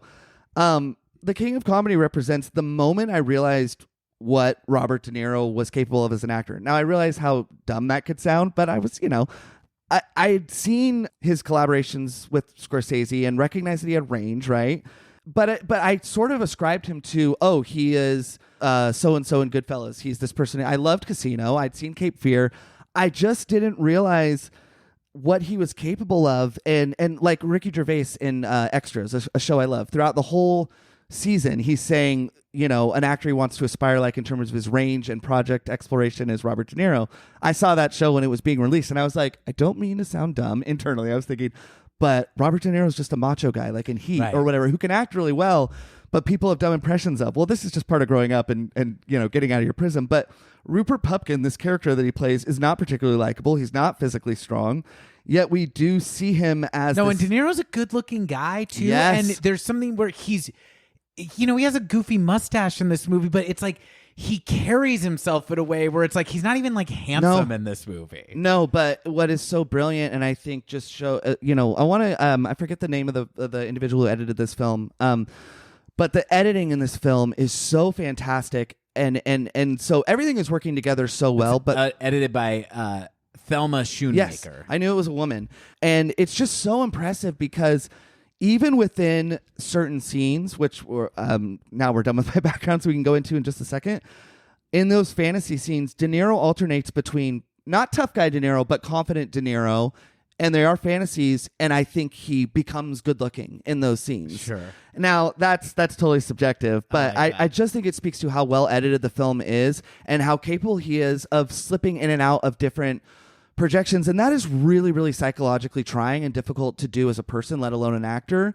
But I just think that this movie represents just a growth. I mentioned 2001 and other films that are just really, really pinnacle films for me, and I would put this up there. Like you, I would say I've seen it under 10 but close to, and twice this week alone, and it's such a deep, well executed film that, like you said, it's ahead of its time in a lot of ways. But we'll go get into that later, but I mean, I'm so grateful that this was a movie that you were excited about. I don't know that I would have found my way to it otherwise. And I think like say something like Bad News Bears or these movies. This is a movie about breaking into a specific part of showbiz comedy that I think as an aspiring stand-up comedian or working comedian, which I am not, there are little winks to people that are in that world or in the, that make you feel good. I think though that comedy is just the vehicle. Mm-hmm. Same with Bad News Bears. The writer of that film said, baseball is just the vehicle. Mm-hmm. You can change the sport. And I wrote it around baseball, but it's really just the idea of these people learning to lose. And I think this one, comedy is just the vehicle, and it's a very, very shiny vehicle and fun vehicle, but it really is just sort of the delivery system. Yeah. Yeah, I mean, that's an interesting, and I think we're kind of getting into the movie now. Yeah. The one thing I wanted to say is I didn't realize, and I like that we both discovered this movie for ourselves at a time when it sounds like we were not doing so hot. Zach said he was on prescribed Norco. Yes. Now, I did not have a Norco prescription, but there is a 99% chance I was also on drugs of some kind when I first watched this movie. I don't remember which ones or if I was, but like I said, it's just in 2010 to 11, it's just very likely. I was not in my Scorsese in recovery mode yet. I still had my cocaine Scorsese beard, and which he has in this film. Yes, he does. Yeah, Scorsese does pop in. I love that he puts himself in movies when there is a director character. Yes. Not only is that, but like M. Night Shyamalan, Yeah. You really, and I would say almost as impressive as a catalog as M. Night Shyamalan. Almost, yeah. Close to. But I did just want to comment on that. I like that this is a movie about a very a character with not a lot going for them. And it sounds like both of us were in different ways kind of at points like that in our lives. Maybe that made us more open to like this movie really getting in our bones. What you were saying about comedy just being the vehicle, it really speaks to how I see this movie, because I definitely think I have a stronger attachment to it because I do relate to like what Rupert is going through. I also am incredibly frustrated with Rupert, and also I'm very like contemptuous of the way he goes about this and kind of his mindset about it. But I also like, he also has some things going for him in terms of ambition that I feel like you have to have in order to propel yourself into the world of comedy, but whatever, right? Like persistence and like a belief in yourself that like, that to keep yourself going is going to need to border on delusion at some time. So like I have like a mixture of like contempt and admiration for this character. And because the thing he wants to be is a comedian, it does speak to me in a special way. But like you said, you're not a comedian, and it speaks to you in a very special way too. I like wonder about Rupert if it's like, I don't know that I'd ever thought this until this time, but I'm like, why is it even comedian that is the thing he wants to be? Because what Rupert really is fame obsessed and status obsessed. And what he really wants is like a way out of his shitty life. Right. It almost makes it feel like it's a little bit of happenstance that he's landed on comedy as the thing that he sees himself as, and not an actor. Yes. For example. I have so many. I kind of wonder if it's as we learn more about Rupert through the things he like both inadvertently reveals in his fantasies. He like inadvertently reveals like kind of heartbreaking details about his life, but also then ultimately through his jokes. That brilliantly we don't see a single one of until the very end of the movie. I wonder if comedy, it's like there is a shred of self-awareness that knows that he is at least seen as kind of a sad clown, potentially. Yeah, that is maybe what made him land on comedy, because it's like, it's a cliche for a reason that a lot of people do comedy. I think the quote is attributed to Harry Shearer, maybe. Like, comedians do comedy to control while people are laughing at them. Ooh, I love that. Yeah, and like I wonder if that is why Rupert has fallen into comedy. And I want to kick it back over to you to discuss that. The only other thing I would say is, to me, like, the idea of comedy being a vehicle the same way I've actually not seen Bad News Bears, but sports being a vehicle to discuss things that are more broad and relatable to people who don't play sports, right? The same way this is relatable to people who don't do comedy. to me, this movie is about entitlement and perfectionism. And the entitlement piece more than the perfectionism piece is where I feel like it is kind of just a different tonal take on the same things that are being explored in Taxi Driver. Yeah. Not in a way that's repetitive. It's kind of cool because it's a different angle. It's a different angle on similar themes. But that is what is kind of the most despicable about the Rupert Pupkin character. I don't hate Rupert, but what I dislike about him is how entitled and how unearned his entitlement is. Yeah. And what I noticed more this watch is it's not just entitlement. It's like he's not willing to take it. He gets a lot of actual inroads in this movie from his persistence and like a certain amount of hard work that he will not take because they do not live up to the fantasy in his head. And that is a flaw that I relate to. Yeah. So that's kind of what the movie is about for me. And I just said a lot of shit. I mean, I just was loving everything you're saying because a lot of what you're saying in the few, I think 4 or 5 scenes that I have highlighted that I just want to, discuss. A lot of what you just said, though, are themes that I find embedded within that just keep being underscored, right? His unwillingness to court the system is kind of the phrase that I came up with. Now, it should be noted that, like, this is one of the many ways I think this film is, quote unquote, ahead of its time. Now, if something's ahead of its time, it just means that thematically the themes have existed and somebody was calling attention to them maybe earlier than we would think, right? But I do think it is that because, like I said, he's unwilling to court the system, right? Now, it's very prominent that Rupert is in a position in which he can court the system, is what kind of where I'll put a button on it, because I loved that you went on to say a lot of things you just did, because I think it really will save me from like needing to be like, remaking that same point in the scenes, because I think the ones that I chose to highlight, I think very, very subtly continue to clue you in, because I don't know about you, but the first time I saw this, I felt so bad for Rupert, and maybe that's my own privilege and entitlement relating to him did too. But I don't think it's that. I think that it takes I've turned on him over the years. Yes, I think it takes a very observant. I mean, I'm not saying I'm this observant. I had to really put myself in observation and detail mode to really, I think, find what Scorsese and the writer are putting in there for you. And there's a lot of them are through visual clues. A lot of them are through very quick snippets of dialogue. So, the audience, we're introduced to Rupert Pupkin in a very, very interesting and subtle way. So we meet Rupert in a crowded area on the sidewalk as TV host / comedian. Jerry Langford is leaving a live taping of his show. The actual opening of the film is very brief, but we see Jerry as the Johnny Carson type character giving his monologue. But then immediately, we go to what looks like real life, right? In the scenes where Jerry is on TV, they actually shot it, put it on tape, and then reshot it, which I think is really cool. So Jerry's it looks like you're watching it on, yes, on 1983 television quality. Absolutely. So we hear people in the crowd speak to Rupert with familiarity. This is a really understated way to meet your protagonist, which I like.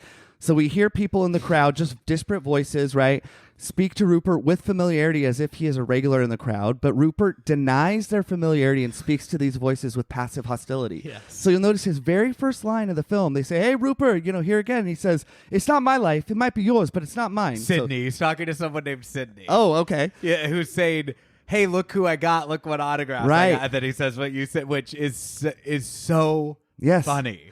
Yes. Because then the next 90 minutes, you watch him do nothing but obsess about this celebrity. Obsess and deny. Yes. Right? So this is kind of our first echo of what we're going to see with his relationship with Masha. And then he has one more incidental line where somebody says like, "Here again, Rupert." And he says, "I'm not here all the time, not like you." Right? So he's chastising people. So the fact that our first glimpse of Rupert is a denial from the character as to who he is or is perceived to be is our first clue that he's an unreliable narrator, which I love, right? So Jerry, And isn't it also just so satisfying as an audience member because it tells you so much without exposition. Yes. It's so fun to watch a character that you know well to get to see them lie. Yeah. Because I feel like they do this on on lots of stuff, but on The Sopranos, they do it so well when you'll see Tony learn something in therapy from Dr. Melfi and then repeat it in a completely bad faith way to another person, or to use it to manipulate a person, or use what he's learned in therapy to outright lie about himself. Or lie to Carmela in a very convincing way, who should know by that point that he's a liar. Right. And this is something Scorsese has done a lot in his films. Obviously in The Departed we see it a lot, right? Because we know that these characters are living these dual lives. So it's something he hones in on a lot. And the reason why I cite that early on is that this film, and I really want to tie back to this later, so I won't belabor it.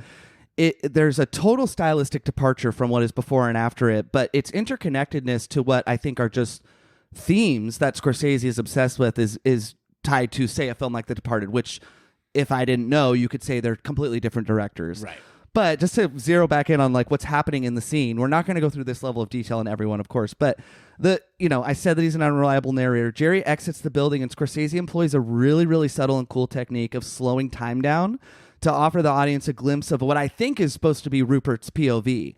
Like, athletes have talked about that you see the game in slow motion when you play, and it's a stylistic choice to give us like this Jerry kind of as a star figure, but also I think as what Rupert, as he's so obsessed and so familiar with the way the person moves and so forth and all that maybe this is speculating that it's his POV. And then we do meet, whether we know it or not, we meet Masha, our secondary protagonist, in such a way that she manages to lunge into Jerry Langford's limo and essentially traps both him and herself inside the cab of the limousine. Yeah. So and Jerry's getting like mobbed from all sides. Totally. But particularly accosted by Masha, who said? haven't mentioned, is played by Sandra Bernhard. No, but yeah, I think it's so this is and really she's screaming. Yes. Like it's like total pandemonium. And Jerry's like physical safety feels threatened. Absolutely. And so Jerry manages, with the help of one of his bodyguards, to get pulled out, but then he's back in the grips of the hostile crowd. So this is one of, I think, one of a few of the really, really telling visual kind of metaphors that Scorsese and company do. There's a lot of layers to this. So Masha's trapped inside Jerry's limousine with her hands pressed against the glass in a shot that is nearly identical to the cover of the film Poltergeist. And it freezes on this. This is when the opening credits start. So Masha's trapped inside the limousine after Jerry's got out. She's essentially trapped in the vehicle of what she was trying to get in. So a very rare position to be in, right? So we freeze on this shot, and the lighting is completely altered while it's frozen. It was dark and gloomy before, but when it's frozen, it's brightly lit. It looks like Poltergeist, which came out, by the way, before this film. And for 2 to 3 minutes as the credits roll, I think the shot, what it's depicting is Masha, this is my theory, and probably others as well. Masha symbolizes the miracle of fame, which is getting into the limo. Right. But she immediately becomes a prisoner of this miracle and cannot get out and cannot become unseen, right? Just like Jerry, right? Like we see, we'll cover that more, but like if for any famous person, the goal or for us normies, it's like, what is that? Oh my gosh, the miracle of fame is achieved in that moment, but she becomes a prisoner of it with her hands pressed against the glass. Now, Rupert is peering into the limo with a little bit of glee. His face is blocked by her hand, but it looks like he's at least smirking. And so he's peering in jealousy and glee. And so I think that you could say Masha represents the prison of fame and of TV stardom. Or conversely, Rupert also represents Jerry peering into audiences' homes on a nightly basis while viewers hold up their hands in awe and worship while he casually looks, despite the screaming crowd around him. So like, just like in real life, not just like in real life, I just think I think Scorsese is consistently underestimated for his visual storytelling. And I mean, it pauses on this shot for 3 minutes. It gives you time to think about it. Mm-hmm. And sure, I mean, everything I just said, it could be completely intentional or not, but I do think it's interesting that every time as the film goes on, we see Jerry in his private life, we see the trappings, not just like the temptations, but just the inconveniences of being somebody who people feel like they know because they spend every evening with you, especially in this time. But even today, people probably feel like they know Jimmy Fallon or whomever. And I think it's a really sophisticated shot because you could read it either direction, as Rupert is like, representing the allegory, or Masha is. What do you think? I just wanted to. The thing I was waiting to say. You might have seen. I looked like I was wanting to talk, and it was only to just compliment that. I think you have a really unique insight into kind of visual metaphor. Thank you. I love what you're saying. I hadn't thought of it. I had thought about Rupert being outside of the window looking in. Yeah. But the trap of fame, I had not thought of at all. And I really, really like that. I mean, I didn't time it, but the credits pause on it for at least 2 to 3 minutes. Very old school Hollywood kind of a thing to do, right? And it gives you time to think about it. But I love as the credits end, Walker. So just like in real life, I'm talking about like visually, the second everything goes quote unquote back to normal, so the camera shuts off or the taping ends, the lighting changes in the film, right? And the noise becomes louder and more stressful, and the horrors and inconveniences of fame snap back into place, right? So the glitz and glamour is gone. I think it's also playing into what we are about to see about Rupert a few scenes from now, that he alternates somewhat seamlessly between fantasy and reality, and and may in fact be living in a fantasy that reality occasionally interjects on in an unwelcome way, right? Because it's like it plays like a Ray Charles song, right, during the opening credits.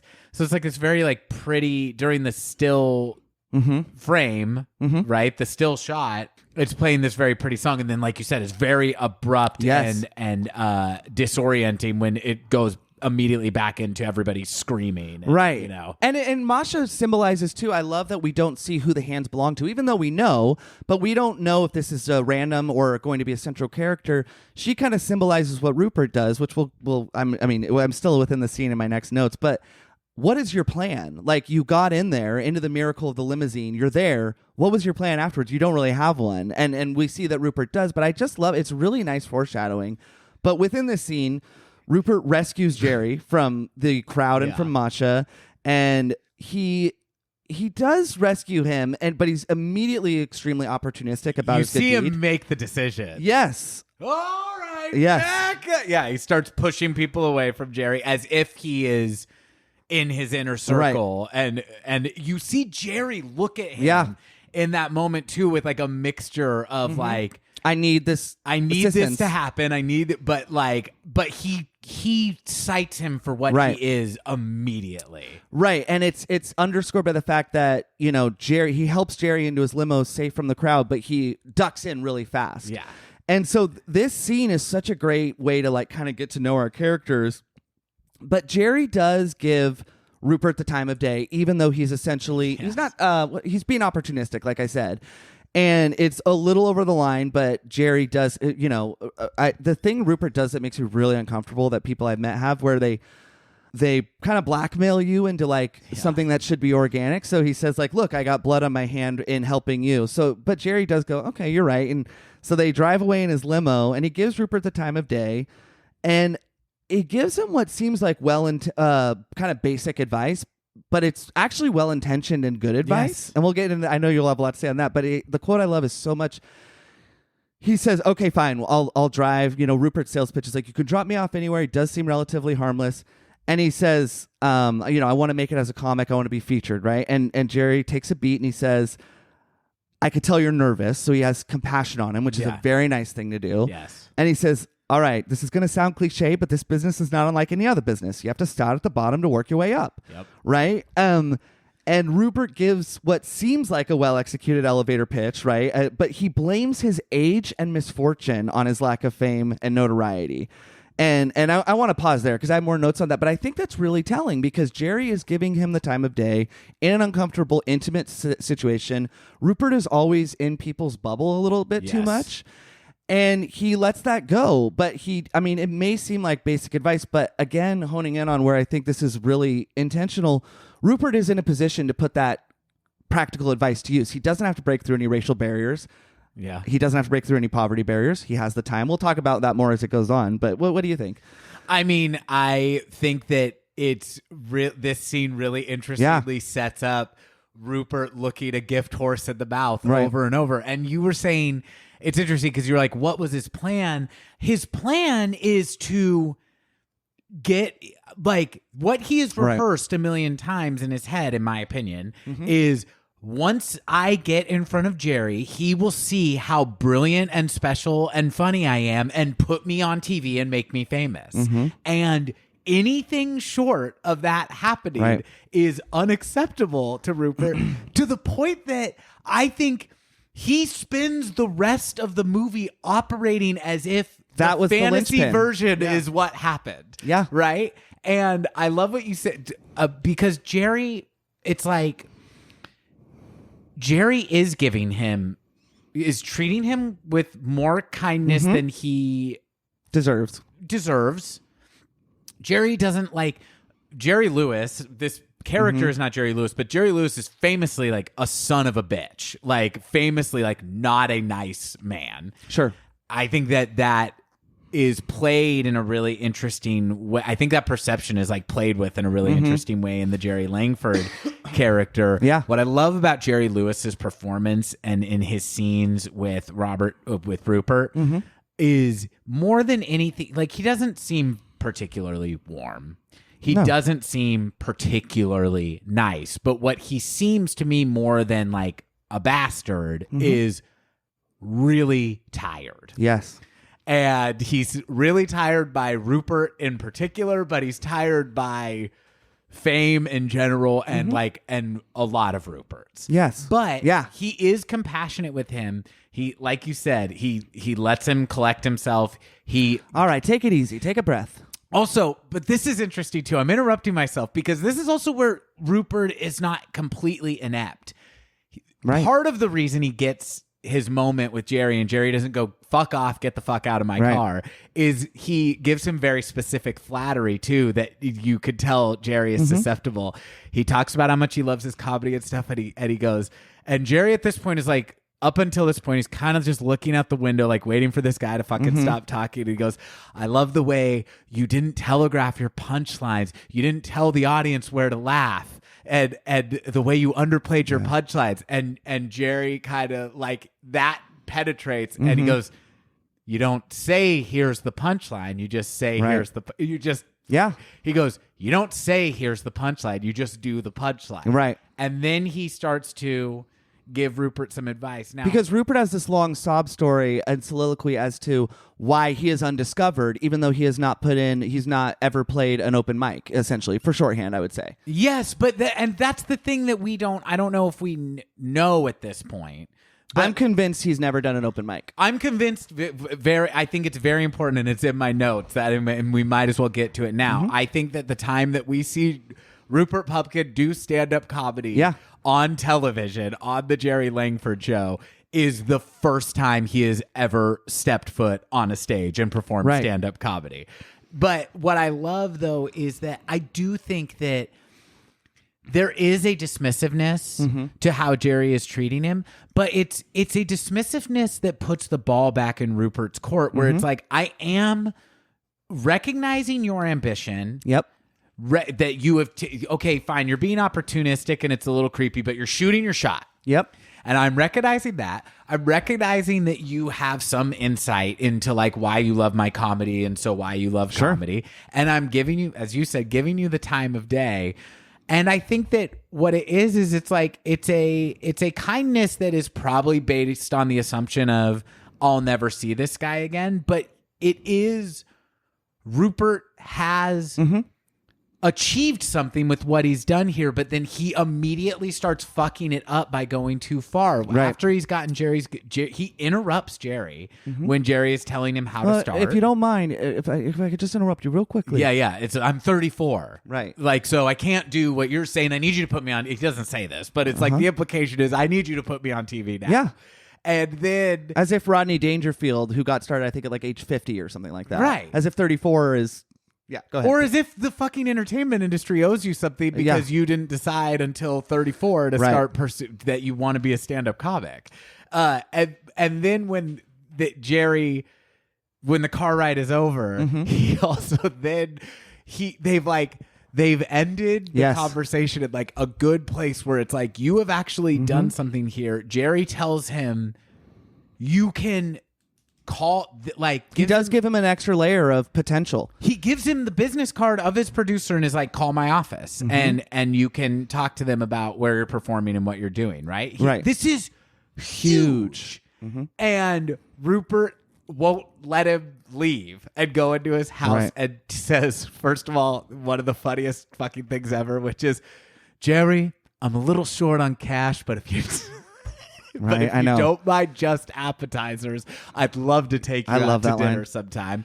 Jerry is a little weirded out, but handles it gracefully, says, okay, thanks. I need to go. Right. Starts to leave. And then he does a fucking cringy joke about, can I show you my pride and my joy? Right.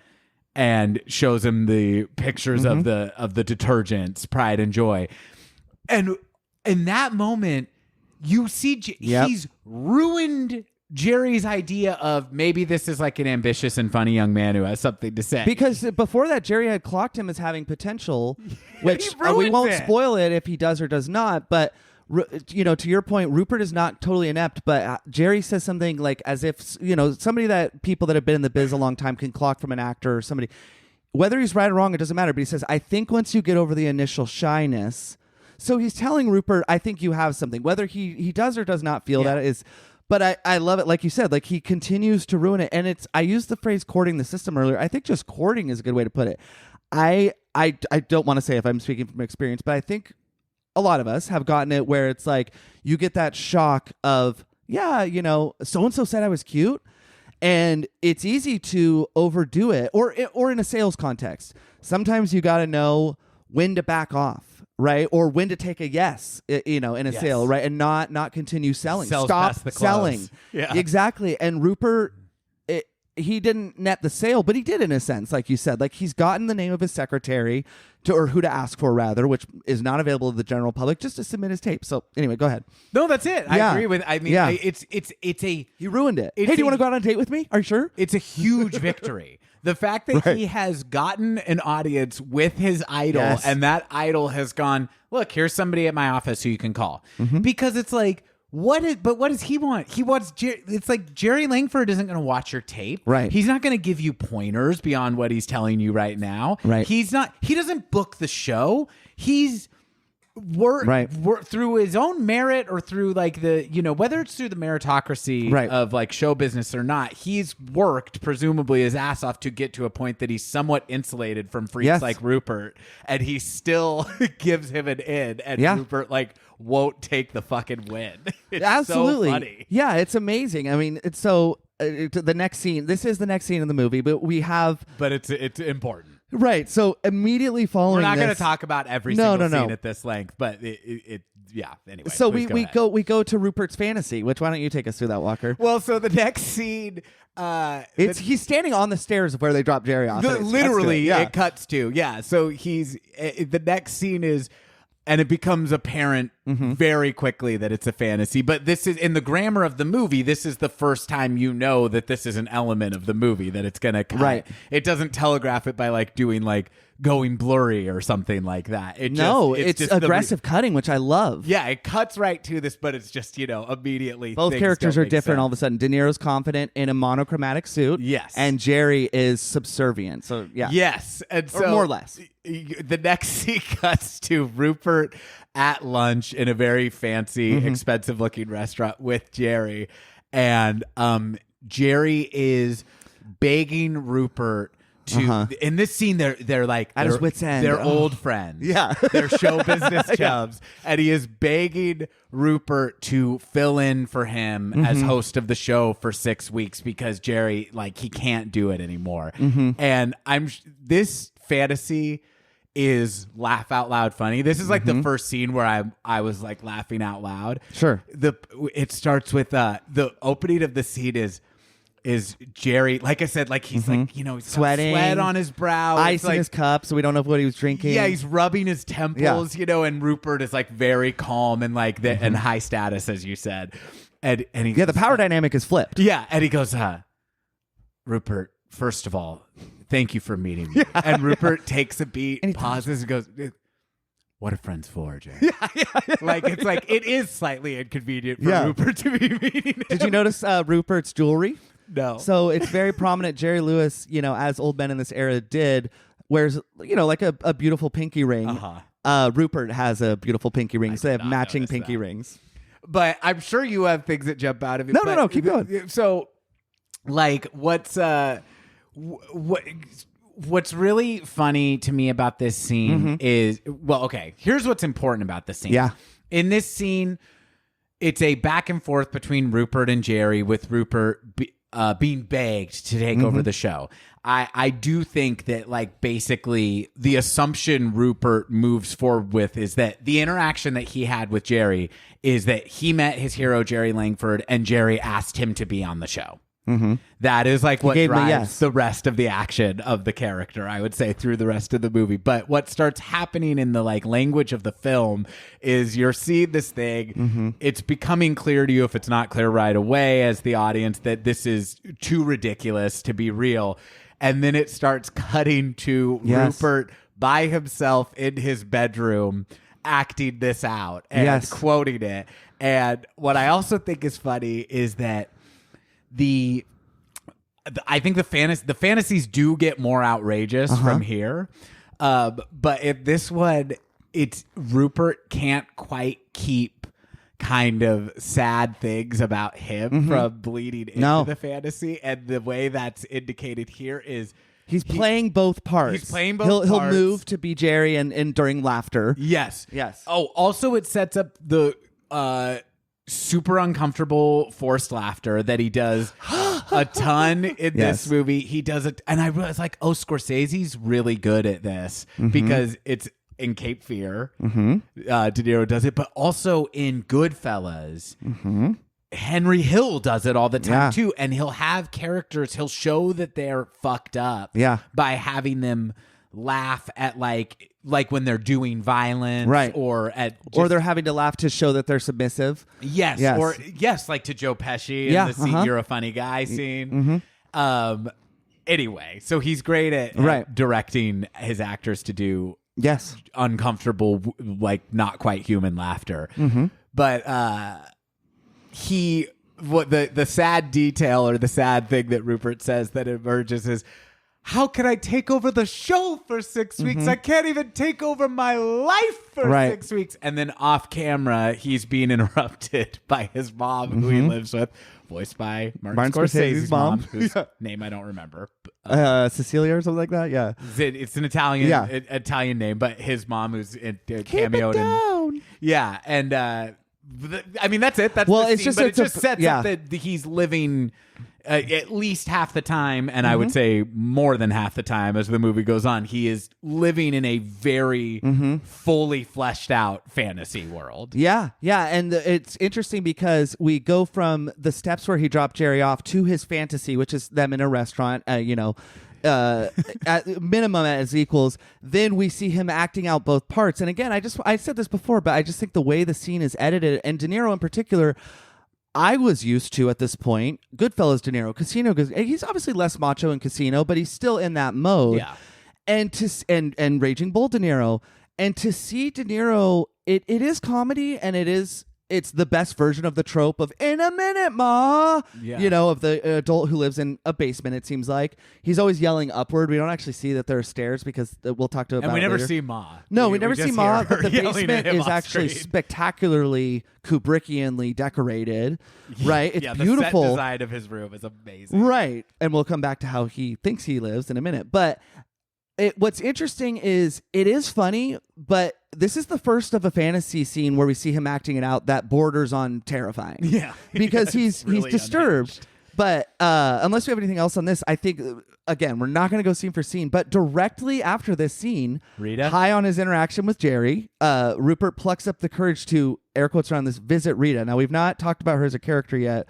But Rita is, well, I'll just say right now, Rita and Rupert apparently knew one another in high school, but only from a distance. And this brought up a few questions for me. So in the context of the film, we see that Rupert is kind of high on his win. And he has like a little bit more of like physical confidence just in like the way he's walking. And it brought up a question. And Rita is played by Diane Abbott. Yes, his wife. He was married to at the time. Very beautiful woman. Yes. But is a bartender at like a kind of seedy dive bar. And Rupert, as you were saying, Rupert kind of plucks up the courage to go visit his high school crush. He checks, we see him approach the bar from the exterior shot. We see him peer in with a level of familiarity of, is she working tonight? So he knows where she works. So Rupert has been planning this interaction for quite a while. She hasn't seen him in years. She has which is Rita's aloofness is something I love, and I know you'll have a lot to say, but he's been planning this interaction for a while and is far more familiar with Rita, her workplace, and so I'm thinking Rupert has been stalking Rita, and note that Rupert knows the identity in a much later scene. He knows the identity of Jerry's not servant, but butler, so to speak.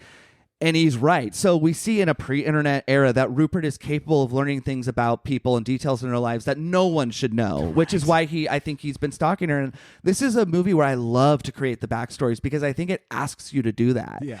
So I think he's been stalking her.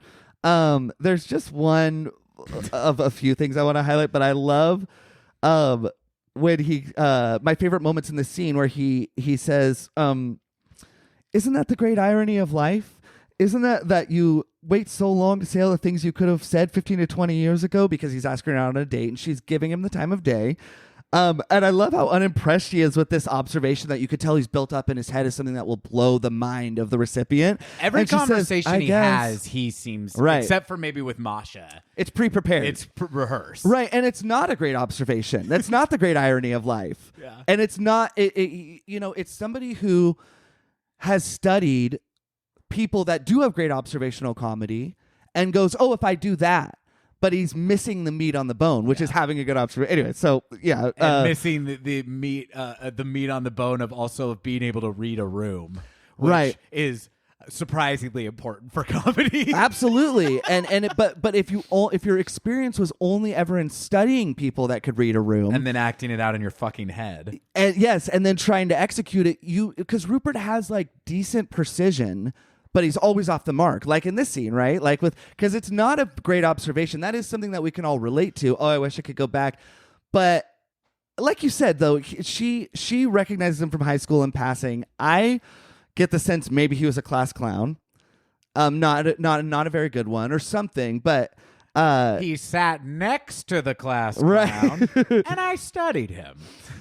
Please feel free to speak on this because I just want to talk about their date, which she. Well, I want to talk about their date too. I was only gonna say it just this. I like this thing you're keying in on. Though, of like everything is like rehearsed in Rupert's head and then like falling flat. Yes, but like he won't allow himself time to like register that, which I think plays into their next scene when they're on the date too. But I referenced it earlier when I said the time I watched this movie, I was being self-deprecating, but from a truthful place where I said I was writing what I thought were jokes into my phone. The reason I say what I thought were jokes is because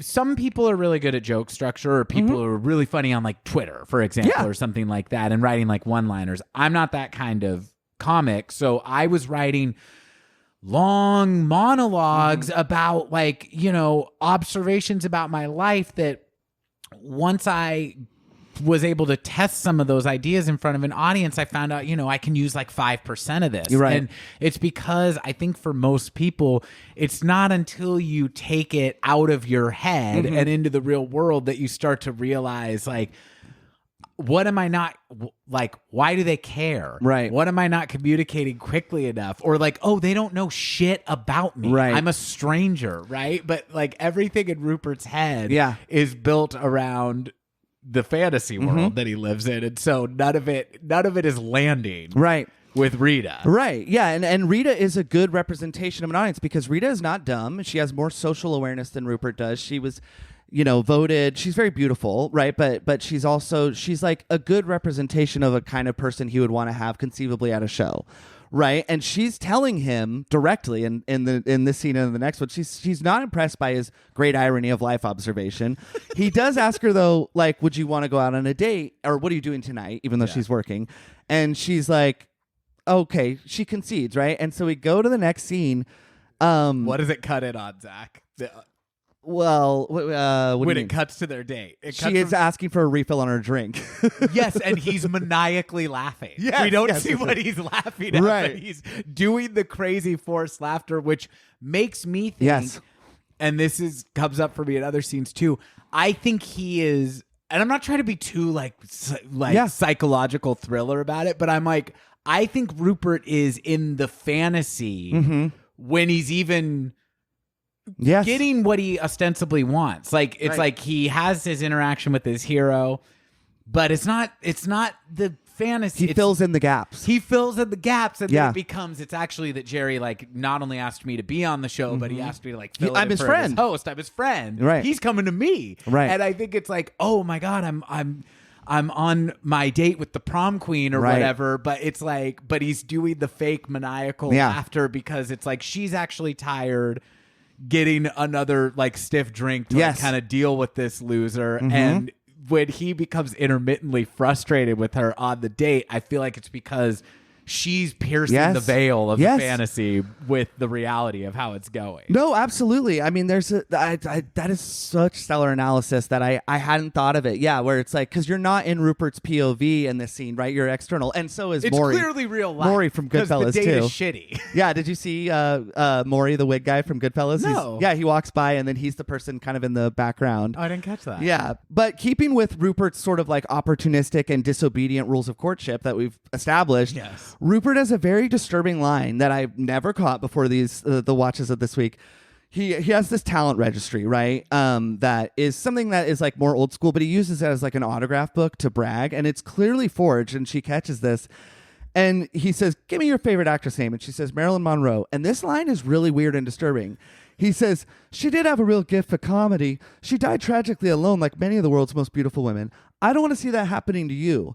So it's weird because I burst out laughing at that. It's part. just it's funny. So It's funny, and so it's like it's this is to be the most threatening and unromantic proposal for courtship, but he launches into a sales pitch essentially of, "Hey, I'm gonna make it, and I'm gonna save Jerry you from this the shitty barmaid life." What is that? Going. What other De Niro "I'm gonna save you" movie does that sound like? I know, right? Exactly. And Diane Abbott is in Taxi Driver, the employee, right?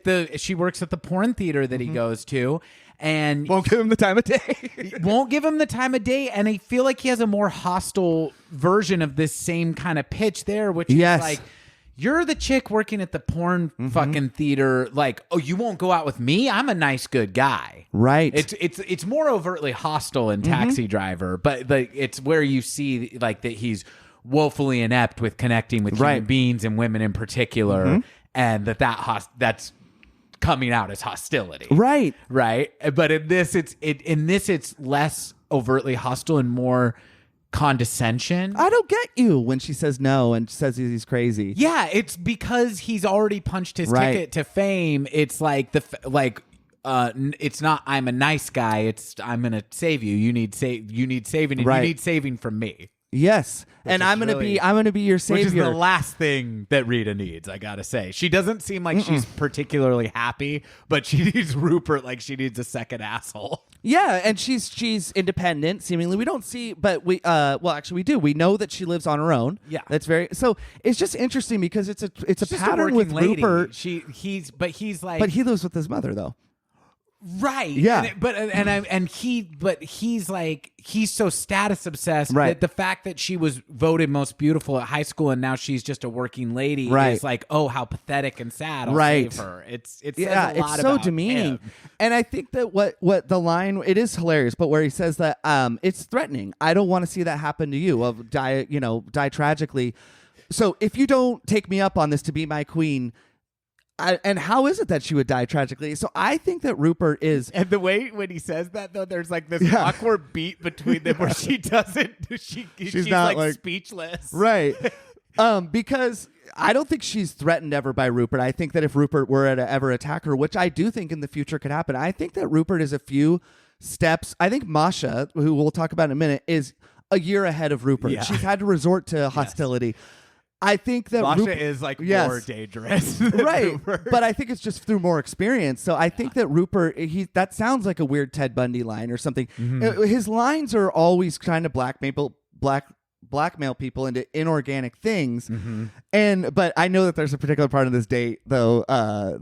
Can you take us through where he shows her his talent registry? Yeah, so he's showing her all these autographs that he has. Now it's interesting that you said that they're clearly forged because I got to be honest, I don't necessarily think that because Rupert is an autograph hound. She says who wrote this though, all skeptically. Before she sees his own signature. I don't disagree with you, but I don't. It's up in the air. I hadn't necessarily had that thought. Either way, it's like they're both creepy hobbies, right? Forging celebrity signatures or obsessively And delusional. chasing down celebrity signatures and then telling yourself that you are a part of their social circle because you interacted with them and got an autograph, but he's showing her different names. Which also, one is Woody Allen. And he goes, he's a personal friend. Which, Zach, to me, actually, though, does indicate, I do think that that's Woody Allen's autograph. And I do think that Rupert thinks that they're friends You're because right. he had that interaction with Woody Allen. You're right. Right. I think you're right. That's But I mean, he's also crazy enough that he could have written out Woody Allen's name and constructed. No, a but it fantasy where plays they're nicely friends. to his false friendship with Jerry, though. Exactly. Yeah, you're right. He shows her an autograph he wrote down, and she can't read it. And then she says, she uses the R word, and she says, it looks like an R word wrote it. Yeah. And he gets you see a flash of him being a little pissed, and he kind of goes, haha, but and keeps pushing it. And then he says, the more scribbled the name, the bigger the fame. Right. And she won't guess. And she says, come on, Rupert, I'm tired. Yeah. She's like really not into the game. not. And the name is Rupert Pupkin. Mm-hmm. And he gives it to her and says, a few days from now, everybody's going to want that. Right. Yeah. What does that sound like? Somebody who's about to commit an act of terrorism. Yes, absolutely. Everyone, you'll learn about this on the news. Yeah. It's very like foreshadowing that, but But in his mind, he's about to be on the show. yeah, and I think it's really interesting too because it And cuts. he's and also he's right. Right, he is right, and but I think that, and I want to speed things along or let you kind of take over. But it is interesting because we see their date doesn't go well. I'm not trying to be crass here. It doesn't seem like there's a chance. If he was going to get laid, he's not getting laid this time. But what's really interesting is we see him in a cab. We see her drop him off. She says, yeah, you're welcome to come up for coffee if you want. I don't think that's an invitation of this could go somewhere. I think it's more I'm being charitable. Oh, I disagree. I think she's so beaten down by kind of like pushy dudes. Yeah. That she's literally like, this guy is so fucking weird and annoying, and like is basically like, okay, so now I'll sleep with you, and then will you leave me the fuck alone, please? Yeah. Like, it's kind of how I took it, because when he doesn't take her up on the invitation to come in, she's more frustrated, not because she wants to have sex with this guy, but because it's kind of like, oh my God, is whatever this is continuing? Yes. Is how I took it. It's just interesting because it's like, I don't think... she's willing to sleep with him to just like move him along, I think. And I think it's just something really interesting about Rupert because he was trying to do the nice guy thing. She's thanks for letting me wear your jacket, unimpressed with his act of chivalry or whatever, miniature. And he's not, this is like, he's not intrusive on her space. He's actually giving her some space. He doesn't accept her invite to come up. I don't think Rupert is actually sexually attracted to her. I think she represents kind of a piece of the asexual puzzle. vibe. Yeah.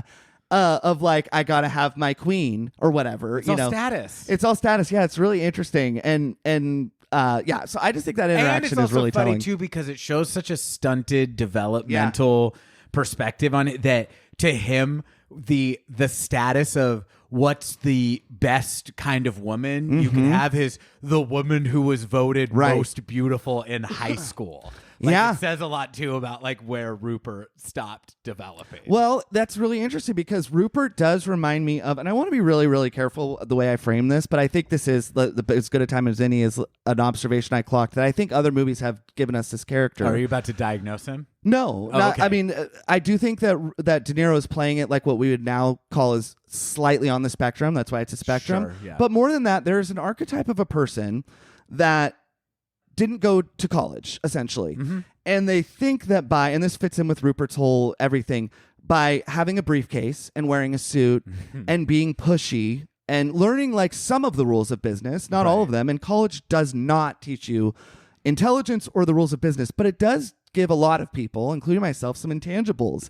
And the character that that I think is not a direct lift, but is really, really similar is Jake Gyllenhaal's character in Nightcrawler, who is always saying, here are my references, they're impeccable. I did not get a traditional education, blah, blah, blah, blah. And he is really Machiavellian in his approach to fame. It's very, very similar. And that's a good call. they never say, like, but Rupert is the way he can recall Marilyn Monroe's movie in 1964 or whatever. It's like, it's not useful information to have retained, but it shows that he's obsessed and he can retain sort of technical details, but not the kind that are actually interesting or impressive to remember. And I think that, again, I just want to say, college doesn't equal intelligence, but I do think for somebody at Rupert's lower middle class status, it would have really helped. And it just plays into that thing of he's just impersonating people that have done the stuff. And it's just really interesting. He's always has like a stack of papers and briefcases that he doesn't need. Right. I don't know. That's all. I love that. So let's talk about how Rupert actually tries to get on the show. Yes. Right? So in his mind, he's been given the green light from Jerry that he's supposed to appear on the show. I'm here to see Jerry Langford. Yeah. Oh, so he starts calling the office all the time, but not to talk to the producer or the secretary. That I think Jerry actually is like that gave is him the a name of the Yeah. producer, didn't he? Yeah, I think it's his Kathy assistant. Long. Miss Long is who he actually runs into. I'm not sure if that's the name Jerry, but Jerry did give him a genuine like extra layer of help. Yeah. He doesn't ask for her. He said, Rupert Pupkin for Jerry Langford. Well, I thought that was funny too because it reminded me of Okay, Lila, stop. It reminded me of an Office Space where the woman always says just a moment at the exact same rhythm. And it's like driving him. As he goes, hello, Jerry Langford, please. Rupert Pupkin. And he says An appointment? No, not technically. Yeah. So he's calling obsessively. He's not getting through. Again, he's not asking for the person that he was directed to. He wants to talk directly to Jerry. And surprise, surprise, they're not just putting this dude through to Jerry Langford. So what he does is he goes and shows up at the office. Now, Zach, I believe in the timeline of the movie, this is the next day. Yeah. After his interaction with Jerry. So it'd be impossible to go through because basically he tries and fails to get into Jerry's office multiple times. This is like the middle third of the movie. This is the middle repetitive, third of the movie of him trying to get through, getting very reasonably stonewalled by the secretary. And also, as he comes in and out of the business, that's where we see him and Masha's relationship, because she is now after her the shot of her as he exits the office and she's hiding behind him. Noticing her is my favorite micro expression in any movie ever. Yeah, he does not want to see her. No, and he's high on an interaction in the office that did not go well. The assistant was like, if you have a tape, bring it. And so, but he walks out all smiling like and plucky as if that went well. Yes. And he spots Masha and you see him go, oh. And this scene we have to just talk about for a second. So what we see is she's immediately, and this reminded me of, this is one of the areas where I see like I see shades of a less caring version of myself where like, you are in kind of the trenches with like your... At least I'm not that person though. Right, exactly. I mean, this movie's good for like kind of being like, oh boy, and I thought I had problems. Sure.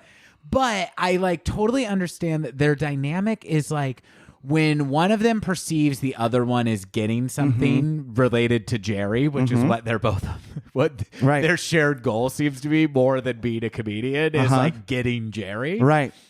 It immediately becomes about like, why aren't you, now that you have a foot in the door, why aren't you helping me? And like I have felt I felt both sides of that interaction where it's like, oh, a friend of mine is like getting a little more traction and maybe I'm not, and maybe like I look back on some of that as like, I don't think I was very gracious about like, can you get me on that show or whatever. Like, it's like, you know, oh, I was kind of like pushy about that or whatever.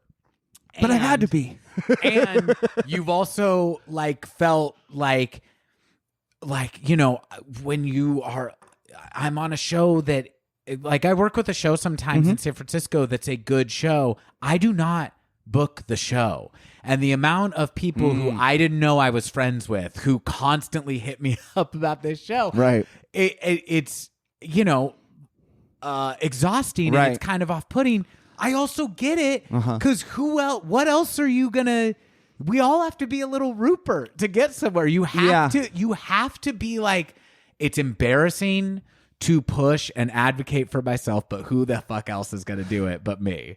Right, but Rupert's unwilling to audition in any sense, metaphorically, and I think that those people that you described too, where like, the difference between Rupert is he's not doing stand-up comedy. Sure, but he's never done the thing that he is demanding to be famous for. Yeah. But like Rupert, though, these, let's just say, these imaginary folks or whatever, like, because I'm not saying that you have people like that, but like, no, I don't have a. I've never been that crazy or dealt with someone that crazy. No, but people though that just know, like, oh, this person is associated to a show. I'm gonna. Because I know them vaguely, I'm going to try and weasel my way into the show. We're not using you as an example anymore. They remind me of that archetype in that it's like, well, why not like next time you're in a group of people, be funny and like see if you can court the system or court the person a little bit. And I know we both love this part, Walker, because it's funny and sad. Yeah, describe their dynamic though, because it's like she's pissed that he's coming out of Jerry's office and that he isn't advocating for her, giving Jerry a love letter that she wrote for her, but like describe their dynamic. So it's just like a dick measuring contest of like who knows him better. She weirdly takes him at his word that they're friends now, even though she's kind of sarcastic. And so they start going like tit for tat as far as who has done more for the other person. And we learn a lot about Masha and about Rupert in this very, very funny, well-executed, well-acted scene in which they're just walking downtown New York. It's all handheld. But just no extras. Yes, and no winner in this interaction. No. Just two very, very sad people. Yeah, so she says as like a bargaining chip, she's like, what about the time I bought you coffee and, blah, blah, blah. And he goes... And they're getting more and more exhausted with each other as who has done more. And he says, and what about the I gave you my last copy of The Best of Jerry, and I didn't even ask you for any money, and I can't even pay my rent. You live in a palace, and I live in a hovel. I don't believe this woman. And it's sad. Walker and I, through text, have frequently over the years, not when we can't pay our rent, but just to reference this movie, I can't even pay my rent. And up until this week, I used to interpret that as, oh, that's the scene where my heart starts to break for Rupert. Well, it's false. Not only does Masha give him an exorbitant amount of money, she gives him over $1,000. I paused it. It's all hundreds to give him the love note because he is. So she gives him, and it's clearly not for the first time. She says, well, you want money, blah, blah, blah, because Masha is independently wealthy. She's like a trust fund kid. Yes. Yeah. And she gives him, it's clearly not the first time he's had to just accept cash. And you see that he confidently, like, this has been done before, is my impression. I'm not saying he knows. To deliver the note to Jerry, which he cannot do, but he has a little bit more. He doesn't have a restraining order like Masha might. Like Jerry is familiar with her, and even if it is the first time she's given him money, Rupert doesn't live in a hovel, and more likely does not pay rent because he lives with his mother. Because the very next scene after this, we see him walking home. He may have had to take a bus, but it's New York, so. We live in California. There's more living space or whatever. But it's like a rent control. It's like a nice rent control apartment. Exactly. Probably. His mom's probably lived there since like the fucking 40s. Yes. And so that's my thing. So it's I said unreliable narrator earlier. It doles out that information optionally. Obviously, you can make your own conclusions. Maybe he pays his mom rent. I don't think he does. So he has money. All this is leading to me to say he has the time to do stand up. Yes. And I think we see Masha and Rupert manipulating each other or playing into this really toxic partnership. You're keen in on so many great inconsistencies, some of which I'd noticed, some of which I hadn't. I hadn't really registered that she's like giving him a shitload of money to do this thing, and that seems to be like a familiar element of their relationship. What definitely is true is that he gave her a fucking Jerry Langford record at some point, and he's been stewing about it ever since then. And that is so funny to me that it's like this record that any asshole could go buy in a fucking shop. He gave to her and like told himself like, I waited for 8 hours. I gave you a spot next to Jerry.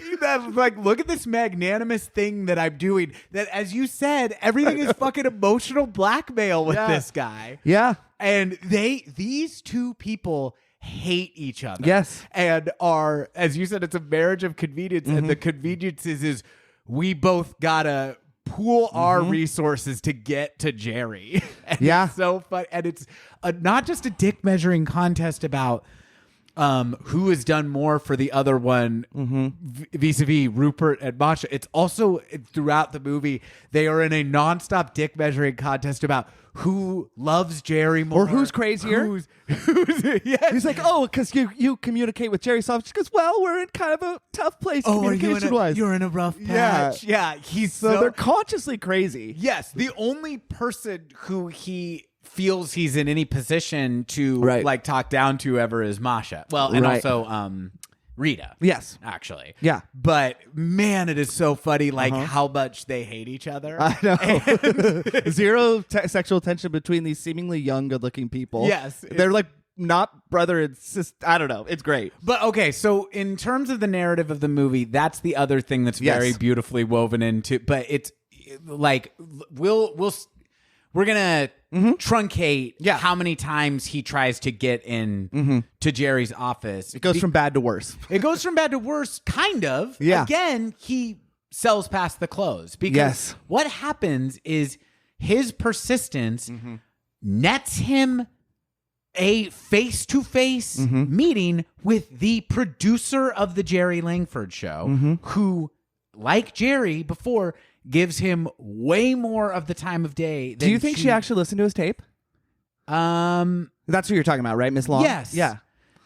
I think that's a good question. I think that she treats him.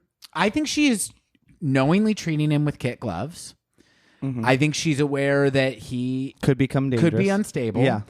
I think she's very aware of that she's a woman in a position of authority. And that she like has to be a lot nicer than she maybe should be. Sure. In order to not be perceived as like a bitch, basically. She's not a nobody too. We do see that she is the person. She's the producer of the show. I did she listen to the whole thing? No. I think she listened to enough to know what she told him, which is, hey, there's maybe some raw. There's some. She nicely tells him there's some raw talent we think here. You have great potential. If you start getting up in clubs, let us know, and we'll send a person to watch you. Right now, who knows? The same way, who knows if Jerry ever had any intention of following up with this guy, and probably doesn't. Right. But this is like where it's Rupert's to lose, which is that you have established contact. He's nodding, ignoring her when she's giving. He's not listening to her when she's giving him feedback. No. He's mad the whole time that he's having to deal with her instead of Jerry. Sure. Like Jerry just talks to any asshole who walks in and says, "I'm funny." Like the producer of the show should have to talk to any asshole who walks in and says, "I'm funny." But again, this is a huge victory. He's established a connection with the Jerry Langford show, and I mean, it's hard to like beat around this without getting the interesting choice that I think this movie makes is I don't think Rupert is completely talentless. He has no experience. The willingness that he has to push for himself and to advocate for himself is an asset to him having a potential career. But the pushiness to talent ratio is all fucked. Or charm. Yeah. Or exactly. But when would that be?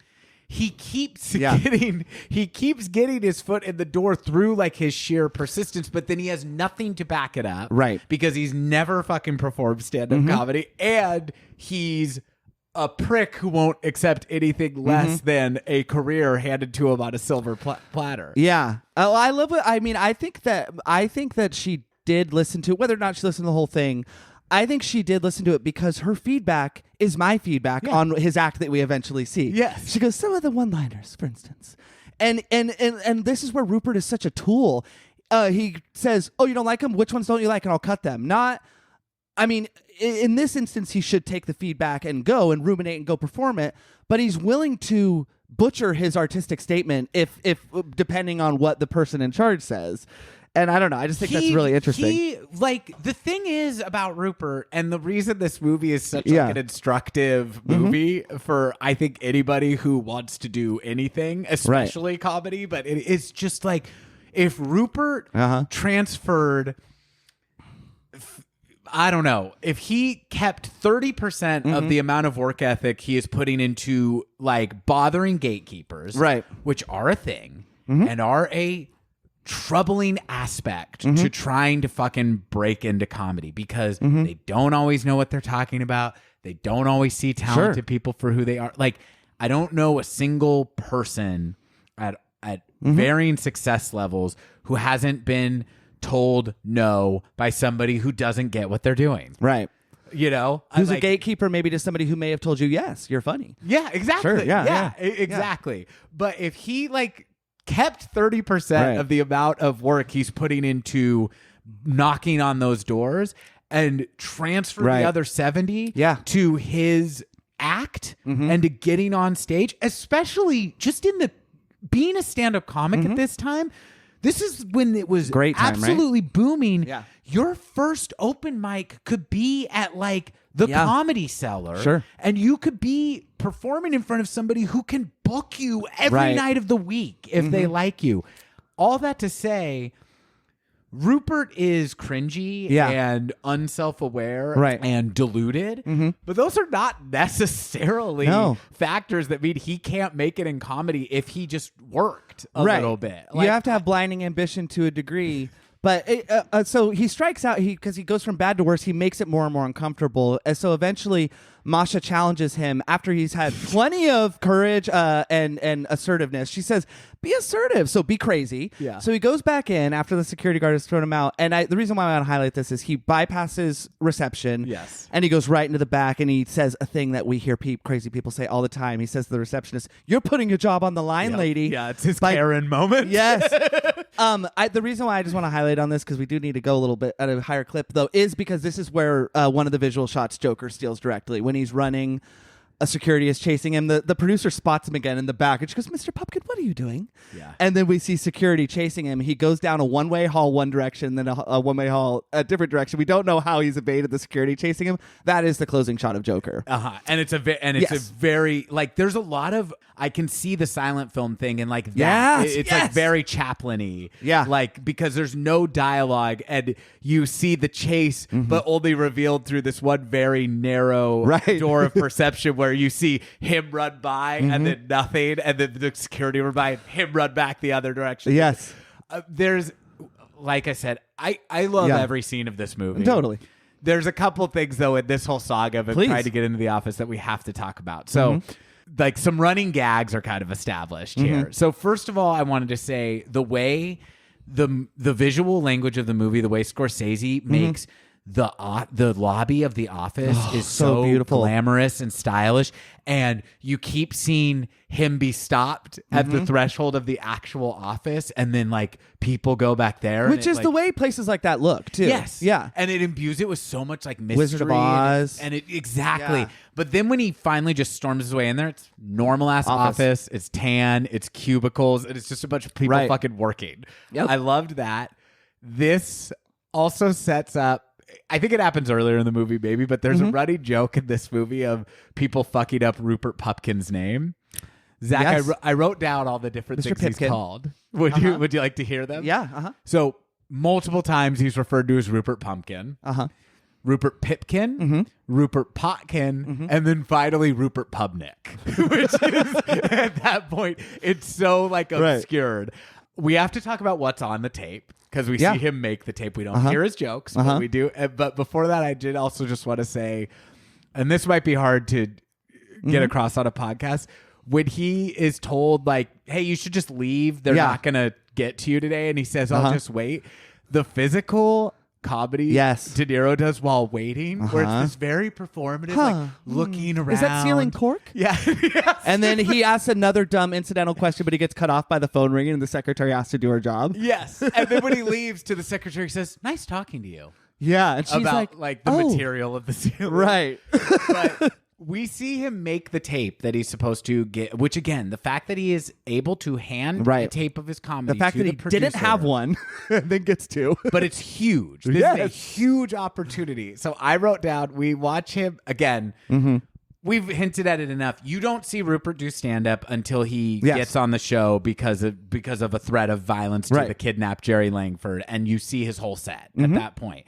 Every time you're about to see him do a joke, it cuts up till that point. But so we see him do the tape, and I wrote down the quote. So He's sitting in his room. He has a tape recorder. They clearly meant go to a club and record your set. But this is instead what he does is record himself in his fucking bedroom, which has cardboard cutouts of celebrities all over it and is set up to look like the set of a talk show. So this is what Rupert Pupkin says at the beginning of his tape. Now, Jerry, just going to interrupt. The tape is not for Jerry. It is for the producer. But he will not hear that. But, so he does the intro music. Yeah. He plays music. It's Rupert great. Pupkin. It's He's incredibly impersonating. unhinged. Yeah, he's impersonating the announcer of the show. So this is what the tape says. This is how it starts. Now, Jerry, before I begin, I just want to thank you for listening to this material and for the opportunity you've given me. You know, lots of people think that guys like you, people who've made it, lose their feeling for struggling young talent such as myself. But now I know from experience that those people are just cynics and bitter by their own failure. I know, Jerry, that you are as human as the rest of us, if not more so. Oh, well, I guess there's no point in going on about it. You know how I feel. So let's just get on with the show. The best of Rupert Pupkin. Like, that is, and imagining the producer listening to that is so funny. Oh, absolutely. And I think I will just highlight it now because it's another basement scene. I do think it's a different scene, but Walker just mentioned that there's a cardboard cutout of Liza Minnelli, of Jerry Langford, and I think the moments of him talking to and interacting with Jerry and Liza Minnelli, as if he's the host, have a different tone than the other funny moments. I think it's creepy, and it almost is but more so, it's like those could be dead bodies. Like you don't the way see it. Well, you don't. That's where it just shows it from our perspective, not his perspective. Exactly. So you see these long silences and then him laughing maniacally at things we didn't hear. You become the tour, Jerry. Yeah. It's like this the most trite bullshit, but it has a different tone of creepiness to me, and I think it is for what you said. And then it pulls out. It's a very Taxi Driver shot. There's a shot in Taxi Driver that Scorsese says highlights the themes of the film, which is Travis's loneliness when he's on the phone being broken up with Sybil Shepherd, or her telling him never to call again. And it pans over to this hallway, and Scorsese said, I couldn't bear to put what she would be saying in the film because it'd be too heartbreaking. In this film, he's performing a stand-up yet again that we don't hear to a fake audience. So there's no way he could have this projection set up in his room. No, but it's such a cool shot. Because you kind of forget that this could be not in his room because his room is really polished and nice looking. And it pulls out, and it's a long, long, long hallway. Well, what's he performing in front of? A fake cardboard cutout audience. Yeah, and we don't hear his act because you can hear that he's doing an act, right? But you can't make out what he's saying because Scorsese just pipes in escalating laughter it's creepy over it. Yeah, and it's a beautiful. I mean, there's a lot obvious visual metaphor there, but now that so we kind of went all over the place, but he gives his tape, he ruins it. I love when security is escorting him off. There's this nice echo of security says, I'll give you our rules and procedures, our policy and procedures after you leave. And I'm like, what are the policy and procedures, though? It's kind of ambiguous, like the rules of showbiz. Yeah. But eventually he needs to fucking leave. And so since he won't take no to an answer, he knows Jerry's address, which I like the omission of how he knows this. And Can what we happens? just really quickly, yeah. we can't describe the whole scene, but No. the tape is also intercut with another fantasy segment of Jerry having listened to the tape and him demanding to know how Rupert could possibly have come up with comedy this brilliant. I have the line. Do you want to read the line? Can I? So he asks him, how do you do it? Where do you come up with it? And how Rupert do you do says, it? I think it's that I look at my whole life and I see the awful things in my life and turn it into something funny. It just happens. And then he says, but what about the first few one-liners? Were they strong enough? And in this exaggerated fantasy, he goes, if they were any stronger, you'd break your arm or something like that. Yeah. But it is the most, and Walker, I mean, I know you do comedy, but that from just the spectator, I think I could critique shitty comedy. That is the most basic B assessment of what makes comedy funny ever. It is somebody who just think, if I'm just self-deprecating and awful and admit all the embarrassing things I do and talk about how I jerk off all the time, I'm like funny. Well, dude, especially the time that I was doing open mics in, like everybody's favorite comedian was Louis C.K.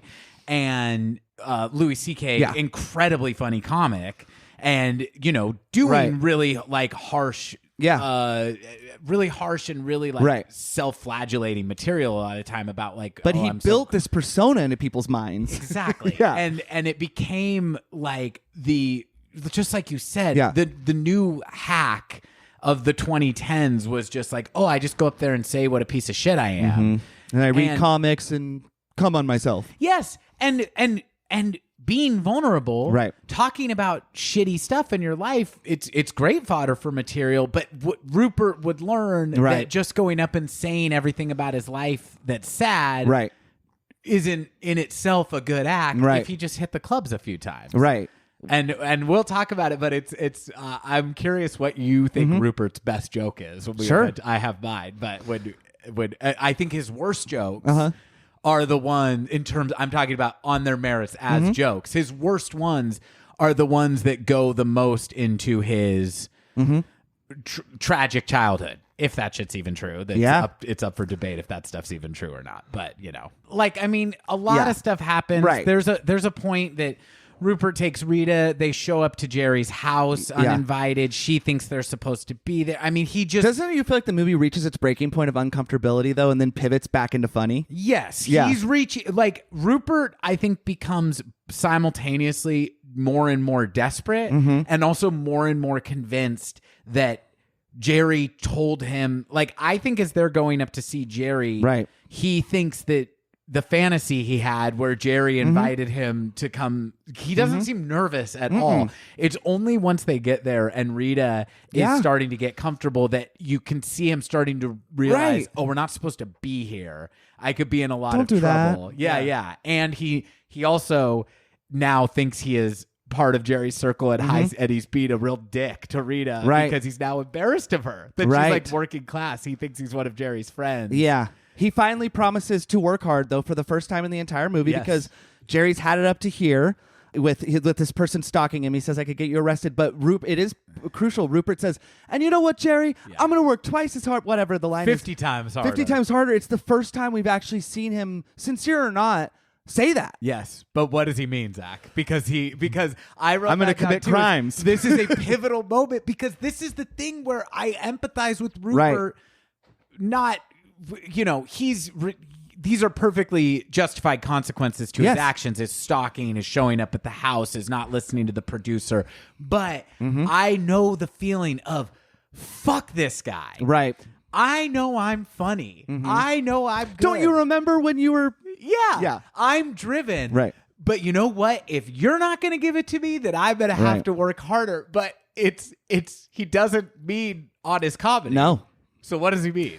He means by kidnapping him. So like the movie reaches its breaking point of painful, right? It could be, if it continued in this tone, it could become just like watching, too much painful stuff where there's not enough relief. But I love it. It pivots tonally to Masha and Rupert in the most ridiculous disguises ever. Those giant sunglasses old people will wear, and they're in a car together. Well, and they're dressed up. They're pretending to be blind. Yes, he has a blind person's cane. He has a prop, which he doesn't use until he's back. What way does this help their crime? It reminded me of the yellow jumpsuits in Bottle Rocket, where it's like this detail that he's become fixated on, but Jerry knows who he is. Right. And he doesn't, like, as you said, start using this prop until after they've successfully already kidnapped him. Jerry. So once they kidnap him, they're back in Masha's apartment. I love it. We see that she lives in this, I mean, it's a penthouse, right? Yeah. New York is different than, but and I mean, there's so many things to talk about, but I'll try and go quickly. The one thing I did notice is this is where it gets really funny. And I know you love the cue cards and all that. The painting on the wall, though, after they have Jerry captive, looks like a bullet hole in somebody's head. And I just think that's sort of implying what could happen if he's alone with Masha because she's more unhinged.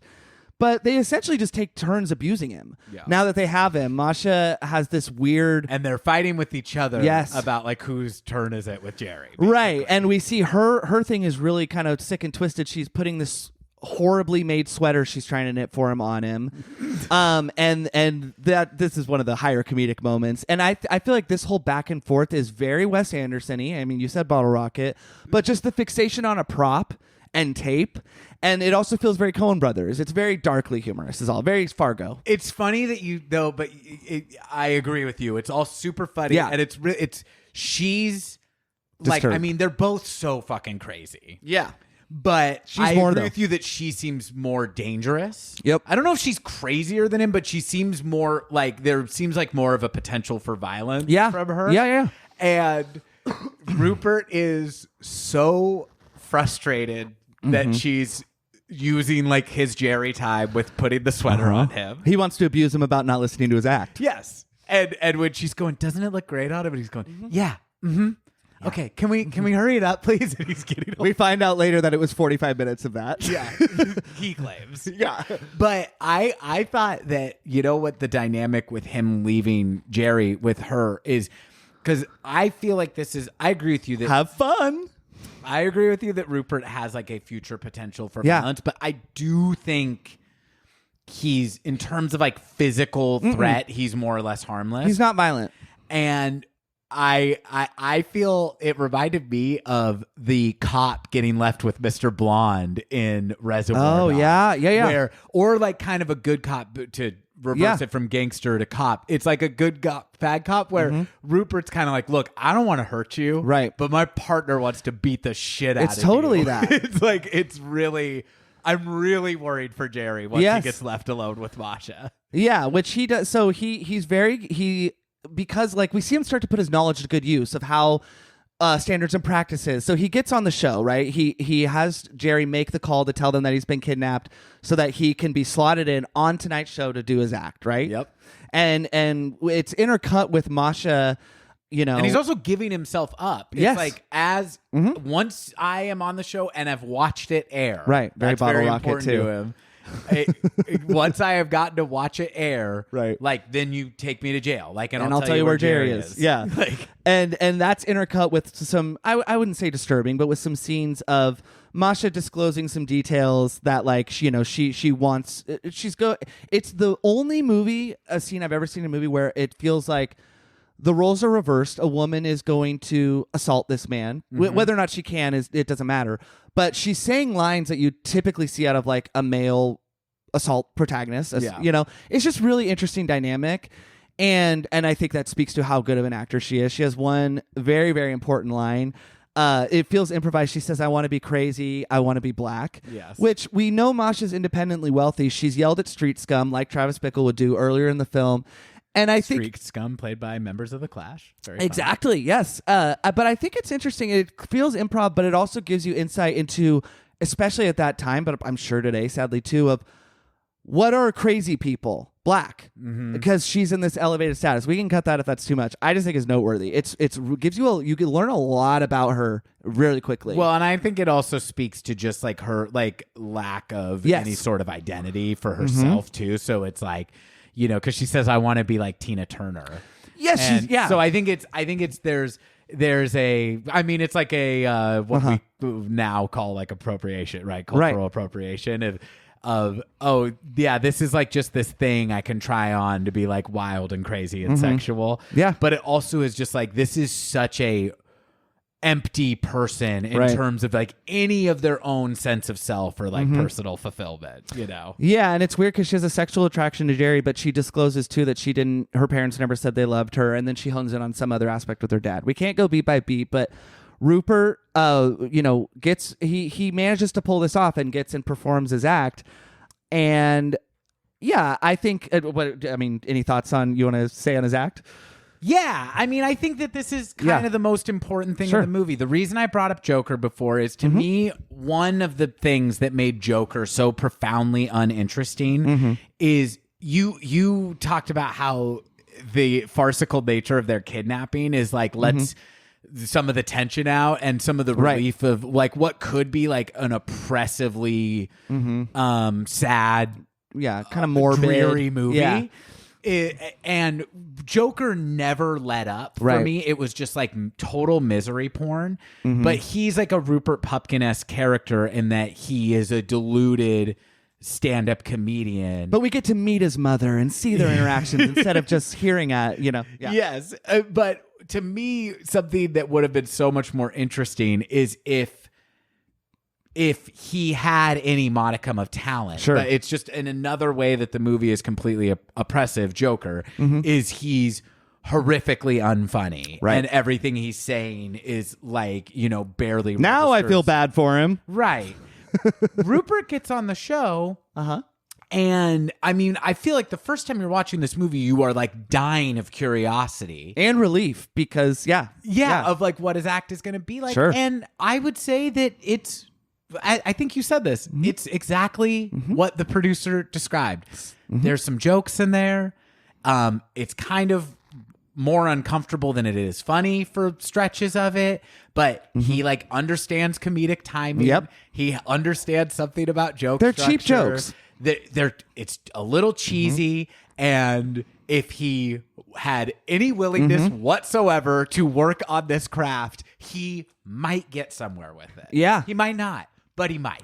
Stand-up comedy in the 80s, I mean, some of it is obviously cultural dated, as everything is, but I think what it's commentating on is not that, like, you watch it and you go, man, this was funny in the 80s. I think what it's saying is, because it's in front of a live audience, is whether you're good or not, once people have told you this person is funny, Yes. the intoxicating nature of it, and I think that's what I think it's they're really smartly ridiculing the audience commentating a on. little bit. Oh, yeah, big time. Because they are laughing more than they should. Yes. And I agree with you. It's the status of being on the show. And I think it's also comedy was more hacky at that time. Or it was more acceptable to be hacky at that time. He's very theatrical. Yes. Yeah. But here's my question to you. What do you think his best jokes are and what do you think his worst jokes are? Because there is a point where the laughs fade. Yes. Not to nothing. He does okay through his whole set, more or less. But there's a point where it's getting a little weird. The part where the last fade, I think, is his worst joke, because it's not even really a joke, is, well, my mother, it's what is it? What is the line? For me, it was the vomiting stuff. That's what I thought. Yeah, Is vomiting. where- It's not funny. It's not I'm finally funny.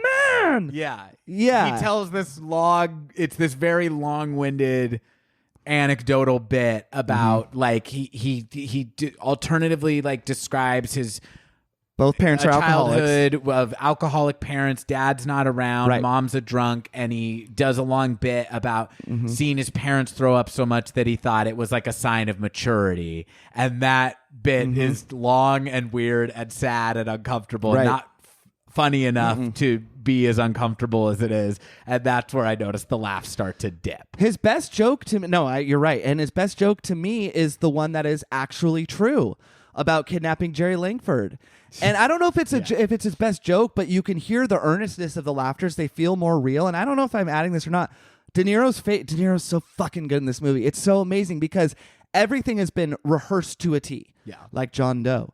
Right? But the Rupert Pupkin has the upper hand. right. So but when he actually discloses the truth, he says, I had to kidnap Jerry Langford.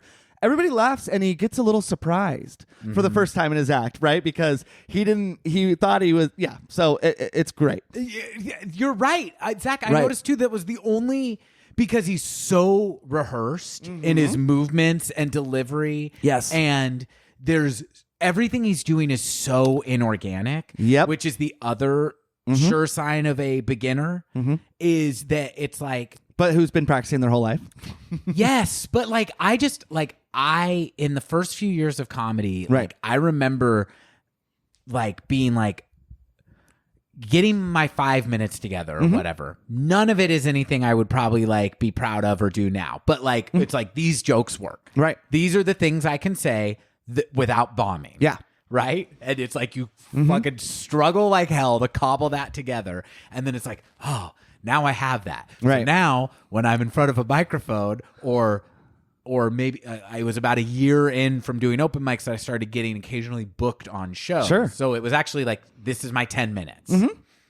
And it's like, great, I have the 10 minutes and I could say this and it not be a disaster. When it would still be a disaster is if anything else happened to make that 10 minutes irrelevant. Yeah. So if it's like, oh, I'm following somebody who's way better than me. Right. And very comfortable. And You're not just light on did your feet yet, essentially. Exactly. Yeah. Just no ability to pivot whatsoever. And when you're doing in that situation, you wouldn't pivot. You wouldn't improvise in your late night set. They actually have to approve everything you say or whatever. But the moment you're talking about it is the only like organic moment in the entire set is when he gets a bigger laugh than he expected off of Sadie kidnapped Jerry Langford. That's not my favorite joke. No, what is it? My favorite joke is he's talking about his mom being a drunk and getting pulled over for drunk driving. And it's a very cheesy, like, or not even cheesy, but it's like a very like basic Dangerfield-esque like setup punch. But he goes, one time she was pulled over for doing 50. All right, but in our garage? I know. That made me laugh. That's funny. Yeah, it's hard to know where like the set weaves in and out of truth and reality. Like the stuff about him being essentially the story of his set is that he was beaten up in high school and his parents were alcoholics who abandoned him. And, you know, this and that. Laugh at my trauma, laugh at this, laugh at that. It's not quite honed yet. And we're not, you know, maybe the biggest proponents of the free market telling us on this show.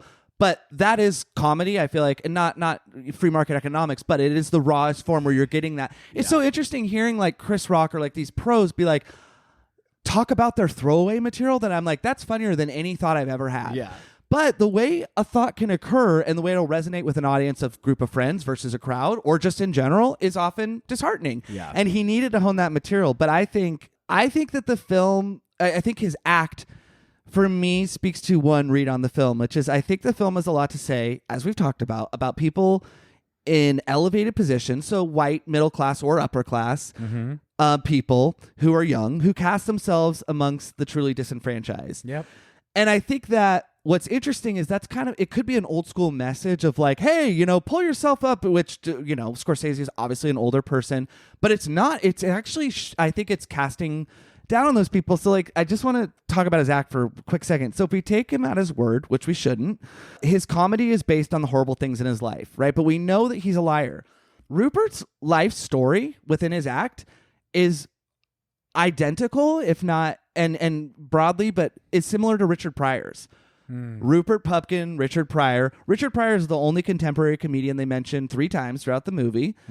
And you know, both by Rupert. I think that it's tenuous, but this is what I think it's saying. I like this. I think Rupert is impersonating not only a gifted comedian in Richard Pryor, but someone who was truly disenfranchised. Richard Pryor's mother was a prostitute. His father was a pimp. He was horrifically beaten. You know, I don't want to go into, but it's a very, very, very sad story. Incredibly tragic upbringing. Beaten up by bigger kids older than him and his contemporaries, just like Rupert in his fake act. And he used it eventually as a performative defense mechanism, as often victims of abuse can do. But Richard Pryor is a phenomenally gifted comedian, or was rather. I don't think he's like the funniest ever. He's of his time, but he was really, really amazing and really, really great at satirizing the horrors of reality in his past and present, and the literal opposite of Rupert in terms of his comedic approach, which was incredible. I mean, the dude wrote, but his performance style was incredibly loose, incredibly improvisational, and like unflinchingly raw and honest. Yeah, like he would admit to like terrible things he had done on stage. Even after his incident where he lit himself on fire in an attempted suicide, he managed to, and I've seen that. It's tough, but it is funny. It's really funny. It's genuine, and that's what Rupert is lacking. And again, if this sounds like a QAnon dumb, we can cut it. But I really, really think the point it's making is these are people at an elevated status. I already said my theory is that Rupert doesn't pay rent and he has a nice house, pretending to be disenfranchised, imitating people that are. And I think that that's saying a lot. And I think that... Oh, so you're connecting this to the like Masha's I Want to Be Black thing? Yes. And also, I mean, it doesn't have to be connected, but they're taking pity on themselves when they've been of the same thing. Yes, and they've been afforded, if not, they're actually entitled, even though they're in a better position than a lot of people that have to actually work at it and don't have the time. And I think that I'm not sure if these are intentional or within me, but what I am sure of is I think that Scorsese is obsessed with the loner. And he examines the loner, which is Rupert, and the prisoner throughout his entire career from a very fascinating angle, whether it's Taxi Driver, this, or movies that seem totally disconnected, like The Departed. Like Sullivan and Costigan are both loners. That's Matt Damon and Leo DiCaprio's character. Well, why are they loners? Well, they're prisoners of their own status. And same with even Costello. Like Matt Damon is in this life where he has to be an informant. He makes tons of money, but I think he's gay. He can't be gay in this world of crime. He can't be himself. He can't really have friends. And DiCaprio is the same thing. He's an informant. You could argue whether it's choice or not. None of them can be themselves, and they don't fit into our archetype. Like DiCaprio, handsome. Matt Damon, great looking. But they're these like prisoners of their lifestyle. Same with Goodfellas. Mm-hmm. Same with Casino. Even it's like you see these people living these opulent lives, and they're prisoners by choice. And like it's a really, I think that at its core, I think he's so into this idea because Scorsese probably not. Well, what about a Raging Bull? It's like Raging Bull, exactly. A prisoner of like his own projected masculinity. Yes, and so I think it's really interesting because this movie is so stylistically different and disconnected than like all his Macho Man films, but I think it really goes to people misunderstanding what the director is trying to articulate. And he doesn't write all his movies, but of like he's not holding these things up for ideal. At times it looks cool in the Macho Man movies, but they're all prisoners. Yeah. And I don't know. So I don't know. I mean, no, I agree, man. I mean, I think that the prison in this movie is entitlement. Yes. And I think that that's the prison in Taxi Driver too, because I look, maybe Rupert is more privileged than he's letting on. I don't think that's a bad theory at all. I think that I think that there are plenty of indications that might be the case. But I don't think it negates that message if he's closer to the version of himself that he's telling us he is in his act. Because I don't think that, like, I definitely think that Taxi Driver has a lot to say about these things that we now call white privilege or male privilege. You know what I mean? But I don't think that he's holding up Travis Bickle as like if this loser wasn't so entitled, like he's got so much like he is dealing with like serious alienation and poverty and trauma and loneliness. You know what I mean? PTSD, potentially. Yeah, exactly. Yeah. And just like, and I think there's a huge commentary about like loneliness too. Yes. But I think that the prison that both of those characters are in is their perfectionism and entitlement of I want it now, the way I want it, the way I've been told I deserve it. Yep. Also. So I think that's maybe what Scorsese really doesn't respect about these characters. Yeah. Because Scorsese is somebody who like his movies or not, he clearly like works his ass off. Right. And I don't think that he has a lot of sympathy for the Rupert Pupkins of the world. Right. Who are just like, I don't want to talk to the producer. I want to talk to the host of the show. But the fact that he can make the host of the show, who reminds me of David Letterman a lot, sympathetic, I think is such a magic trick because we get really exhausted quickly when we feel like Hollywood or directors or writers are trying to make us feel bad for, we have such low fuses for that, right? Yeah. Even though if you have insight or not. The fact that Jerry is a nice guy and is sympathetic, I think is sort of Scorsese projecting onto himself. He's made it, right? But he's exhausted. And I don't want to keep going with the metaphor, but like it's such a deft touch to me, where it's like he's not saying feel bad for this talk show host who's made it, but recognize that a life of fame is not an easy thing either. Once you've made money, all your problems don't go away. You just get new problems. Right. So, yeah. Mo money, new problems, as the song goes. Right.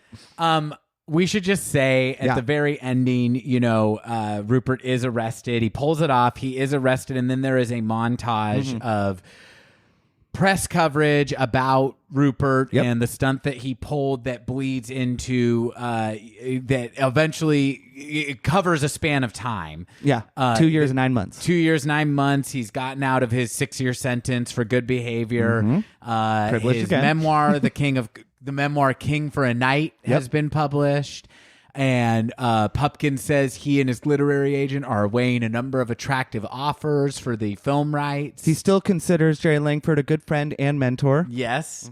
And all that news coverage bleeds into him now out of jail, having achieved fame from the stunt he pulled. Let's hear it for Rupert Pupkin. One more time, ladies and gentlemen, for Rupert Pupkin. More introductions than anyone would ever need. Yeah, they say his name over and over again. Crazy music is playing. Crazy, like, circus music. And laughs are randomly popping out.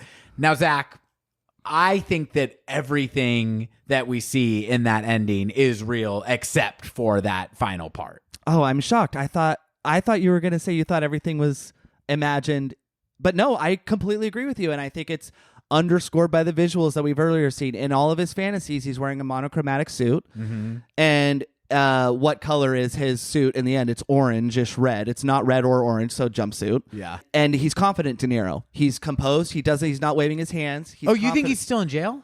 I think that, let's hear it for Rupert Pupkin, where it closes on the movie. I think that's a fantasy. Yes, me too. Yeah, no, we're in agreement. I just think that it's then that fact is evident by the earlier fantasies we've seen that it's confident De Niro. Yes. And the ridiculousness. But I do think he got a book deal in a 10 Minutes of Fame. Yes, I agree. And I think he's in an outrageous suit on the cover, too. It's such great sour grapes. Yes. Because it's like, yeah, fine, you did it. So, like, people would pay attention to this stunt in a media cycle for about a day. For less than a day now. I could see it at this time dominating a news cycle for a week or two. Yeah.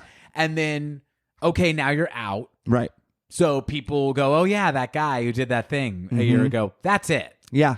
But, like, it's such kind of great comeuppance. Yeah. And it's like he pulls it off and gets his comeuppance at the same time. Right. And in the end, he's just still in the fantasy where he's famous and adored. Yeah, and it just shows, I think, that this archetype is more prevalent in our minds now of how, my YouTube video that got 30 million hits or whatever, and I'm guilty of this too, and you've deflected on yourself a lot. I will say, what this movie has given me is an internal compass, but a name for that. Trying to have people on this show, I have not taken swings or anything like that, because all the guests that we've had up to this point, I would say. And it's been great, and people have been so accommodating. No one's been super famous, but a fair amount of them have been people I admire and look up to and was delighted to have on. And I've stayed in very, very light touch with. And in my mind, I'm thinking, don't want to be a Rupert Pupkin about it. Yeah. I don't want to freak somebody out. Hello, Brad Osborne, please. Right. Is that Yeah. Glenn? Well, yeah. Well, I was going to say Brad has initiated contact back, and it's that thing where I'm like, but I'm like, oh, this means that you've not made the person, freaked him out. And same with, I'll just say, like a movie, somebody I really admire for their opinions and thoughts on movies, Casey Pegram, was a really big moment for me to have, because he's had such a great influence over like what I like. But also, But you allowed like an acquaintanceship and a friendship to like organically develop. Yeah, and Casey, if you're listening, I know we're not friends, but like, I do appreciate like he's reached out like on Instagram. Hey, I like this. Did you see this book on Kubrick? And I'm just like, oh, cool. It's validation that it's like, I know it was brave to engage with you, but you gotta let things breathe in a relationship. Whatever. Yeah, I mean, we all get it. I don't want to belabor the point, but like, it's just, I think with I don't want to be so dark, like with the shooter example or whatever, but like, he doesn't care what kind of attention it is. It's just that he got the attention. And that is an archetype I think we're very, very familiar with, and we didn't value then, and we don't value now. It's why like you want to listen to a Fiona Apple who got her demo tape picked up on the first try, and she's brilliant, more than you want to listen to the winner of American Idol. We don't value it now. And by we, I think you mean you and me and a lot of our listeners. Yeah. But I would say as a society, there is more value in being a person who will take attention regardless of if it's positive or negative. And Right. I honestly, I don't mean to end on a dark note either. Right. But similarly to how there are more Travis Bickles than ever, I would say there are more Rupert Pupkins than ever, and there are more avenues for Rupert Pupkins to gain that attention. Sure. And I think it has been bad for comedy, specifically, and art in general. Yeah. I mean, there's also more avenues for talented people to get around the gatekeepers who won't let them in because they don't fit whatever the stereotypical bill of that year is of who we decide has value and has something to say. Totally. So, I mean, there's a silver lining. I tend to take the more cynical view that there has been more of a net negative and more like low talent people penetrating the media space than there have. But, I don't know how to quantify No, that. I don't know how to end on a positive either. So the last thing I'll say is just that I think the reason why it's like, I've met a Rupert or I see this in myself or whatever. I think this movie, great art like this that is relatable. It's important to be like, how does Rupert live in me? And, what do I have and what are the good things he has and not? Because the reason it feels so familiar, even though it's so hilarious and so zany, is because Rupert represents society then and society now. And, you know, if it feels ahead of its time, it is, but also it was current then. So I think it's just a very, very good, it's a great movie and it's great to just watch, but internalize it a little bit without hating yourself. I mean, I couldn't have said it better myself. And on the note of how unlike Rupert Pupkin I am, I would really love our listeners to follow me on Instagram at WalkerJFGlenn, where I post a new reel of me doing stand-up comedy weekly. And Zach, should we get out of here? Let's do it. I just adored watching this. Let me take that again. Okay. I just adore this movie so much. Yeah. We've talked about it before, never at this length. Listeners, I hope you had half as much fun as we did. And we'll be discussing Fiona Apple again. Yeah. Next week, we're going to talk about her album, Win the Pawn. So please come back. So glad you're listening to this season. We will see you next week on a Friday. I have been Walker Glenn. I'm Zach Glenn. See you next week. Bye. Bye. Idiotalk is a Glenn Brothers production. Get in touch with us at idiotalk.podcast@gmail.com or follow us on Instagram at idiotalk.podcast. Thanks for listening to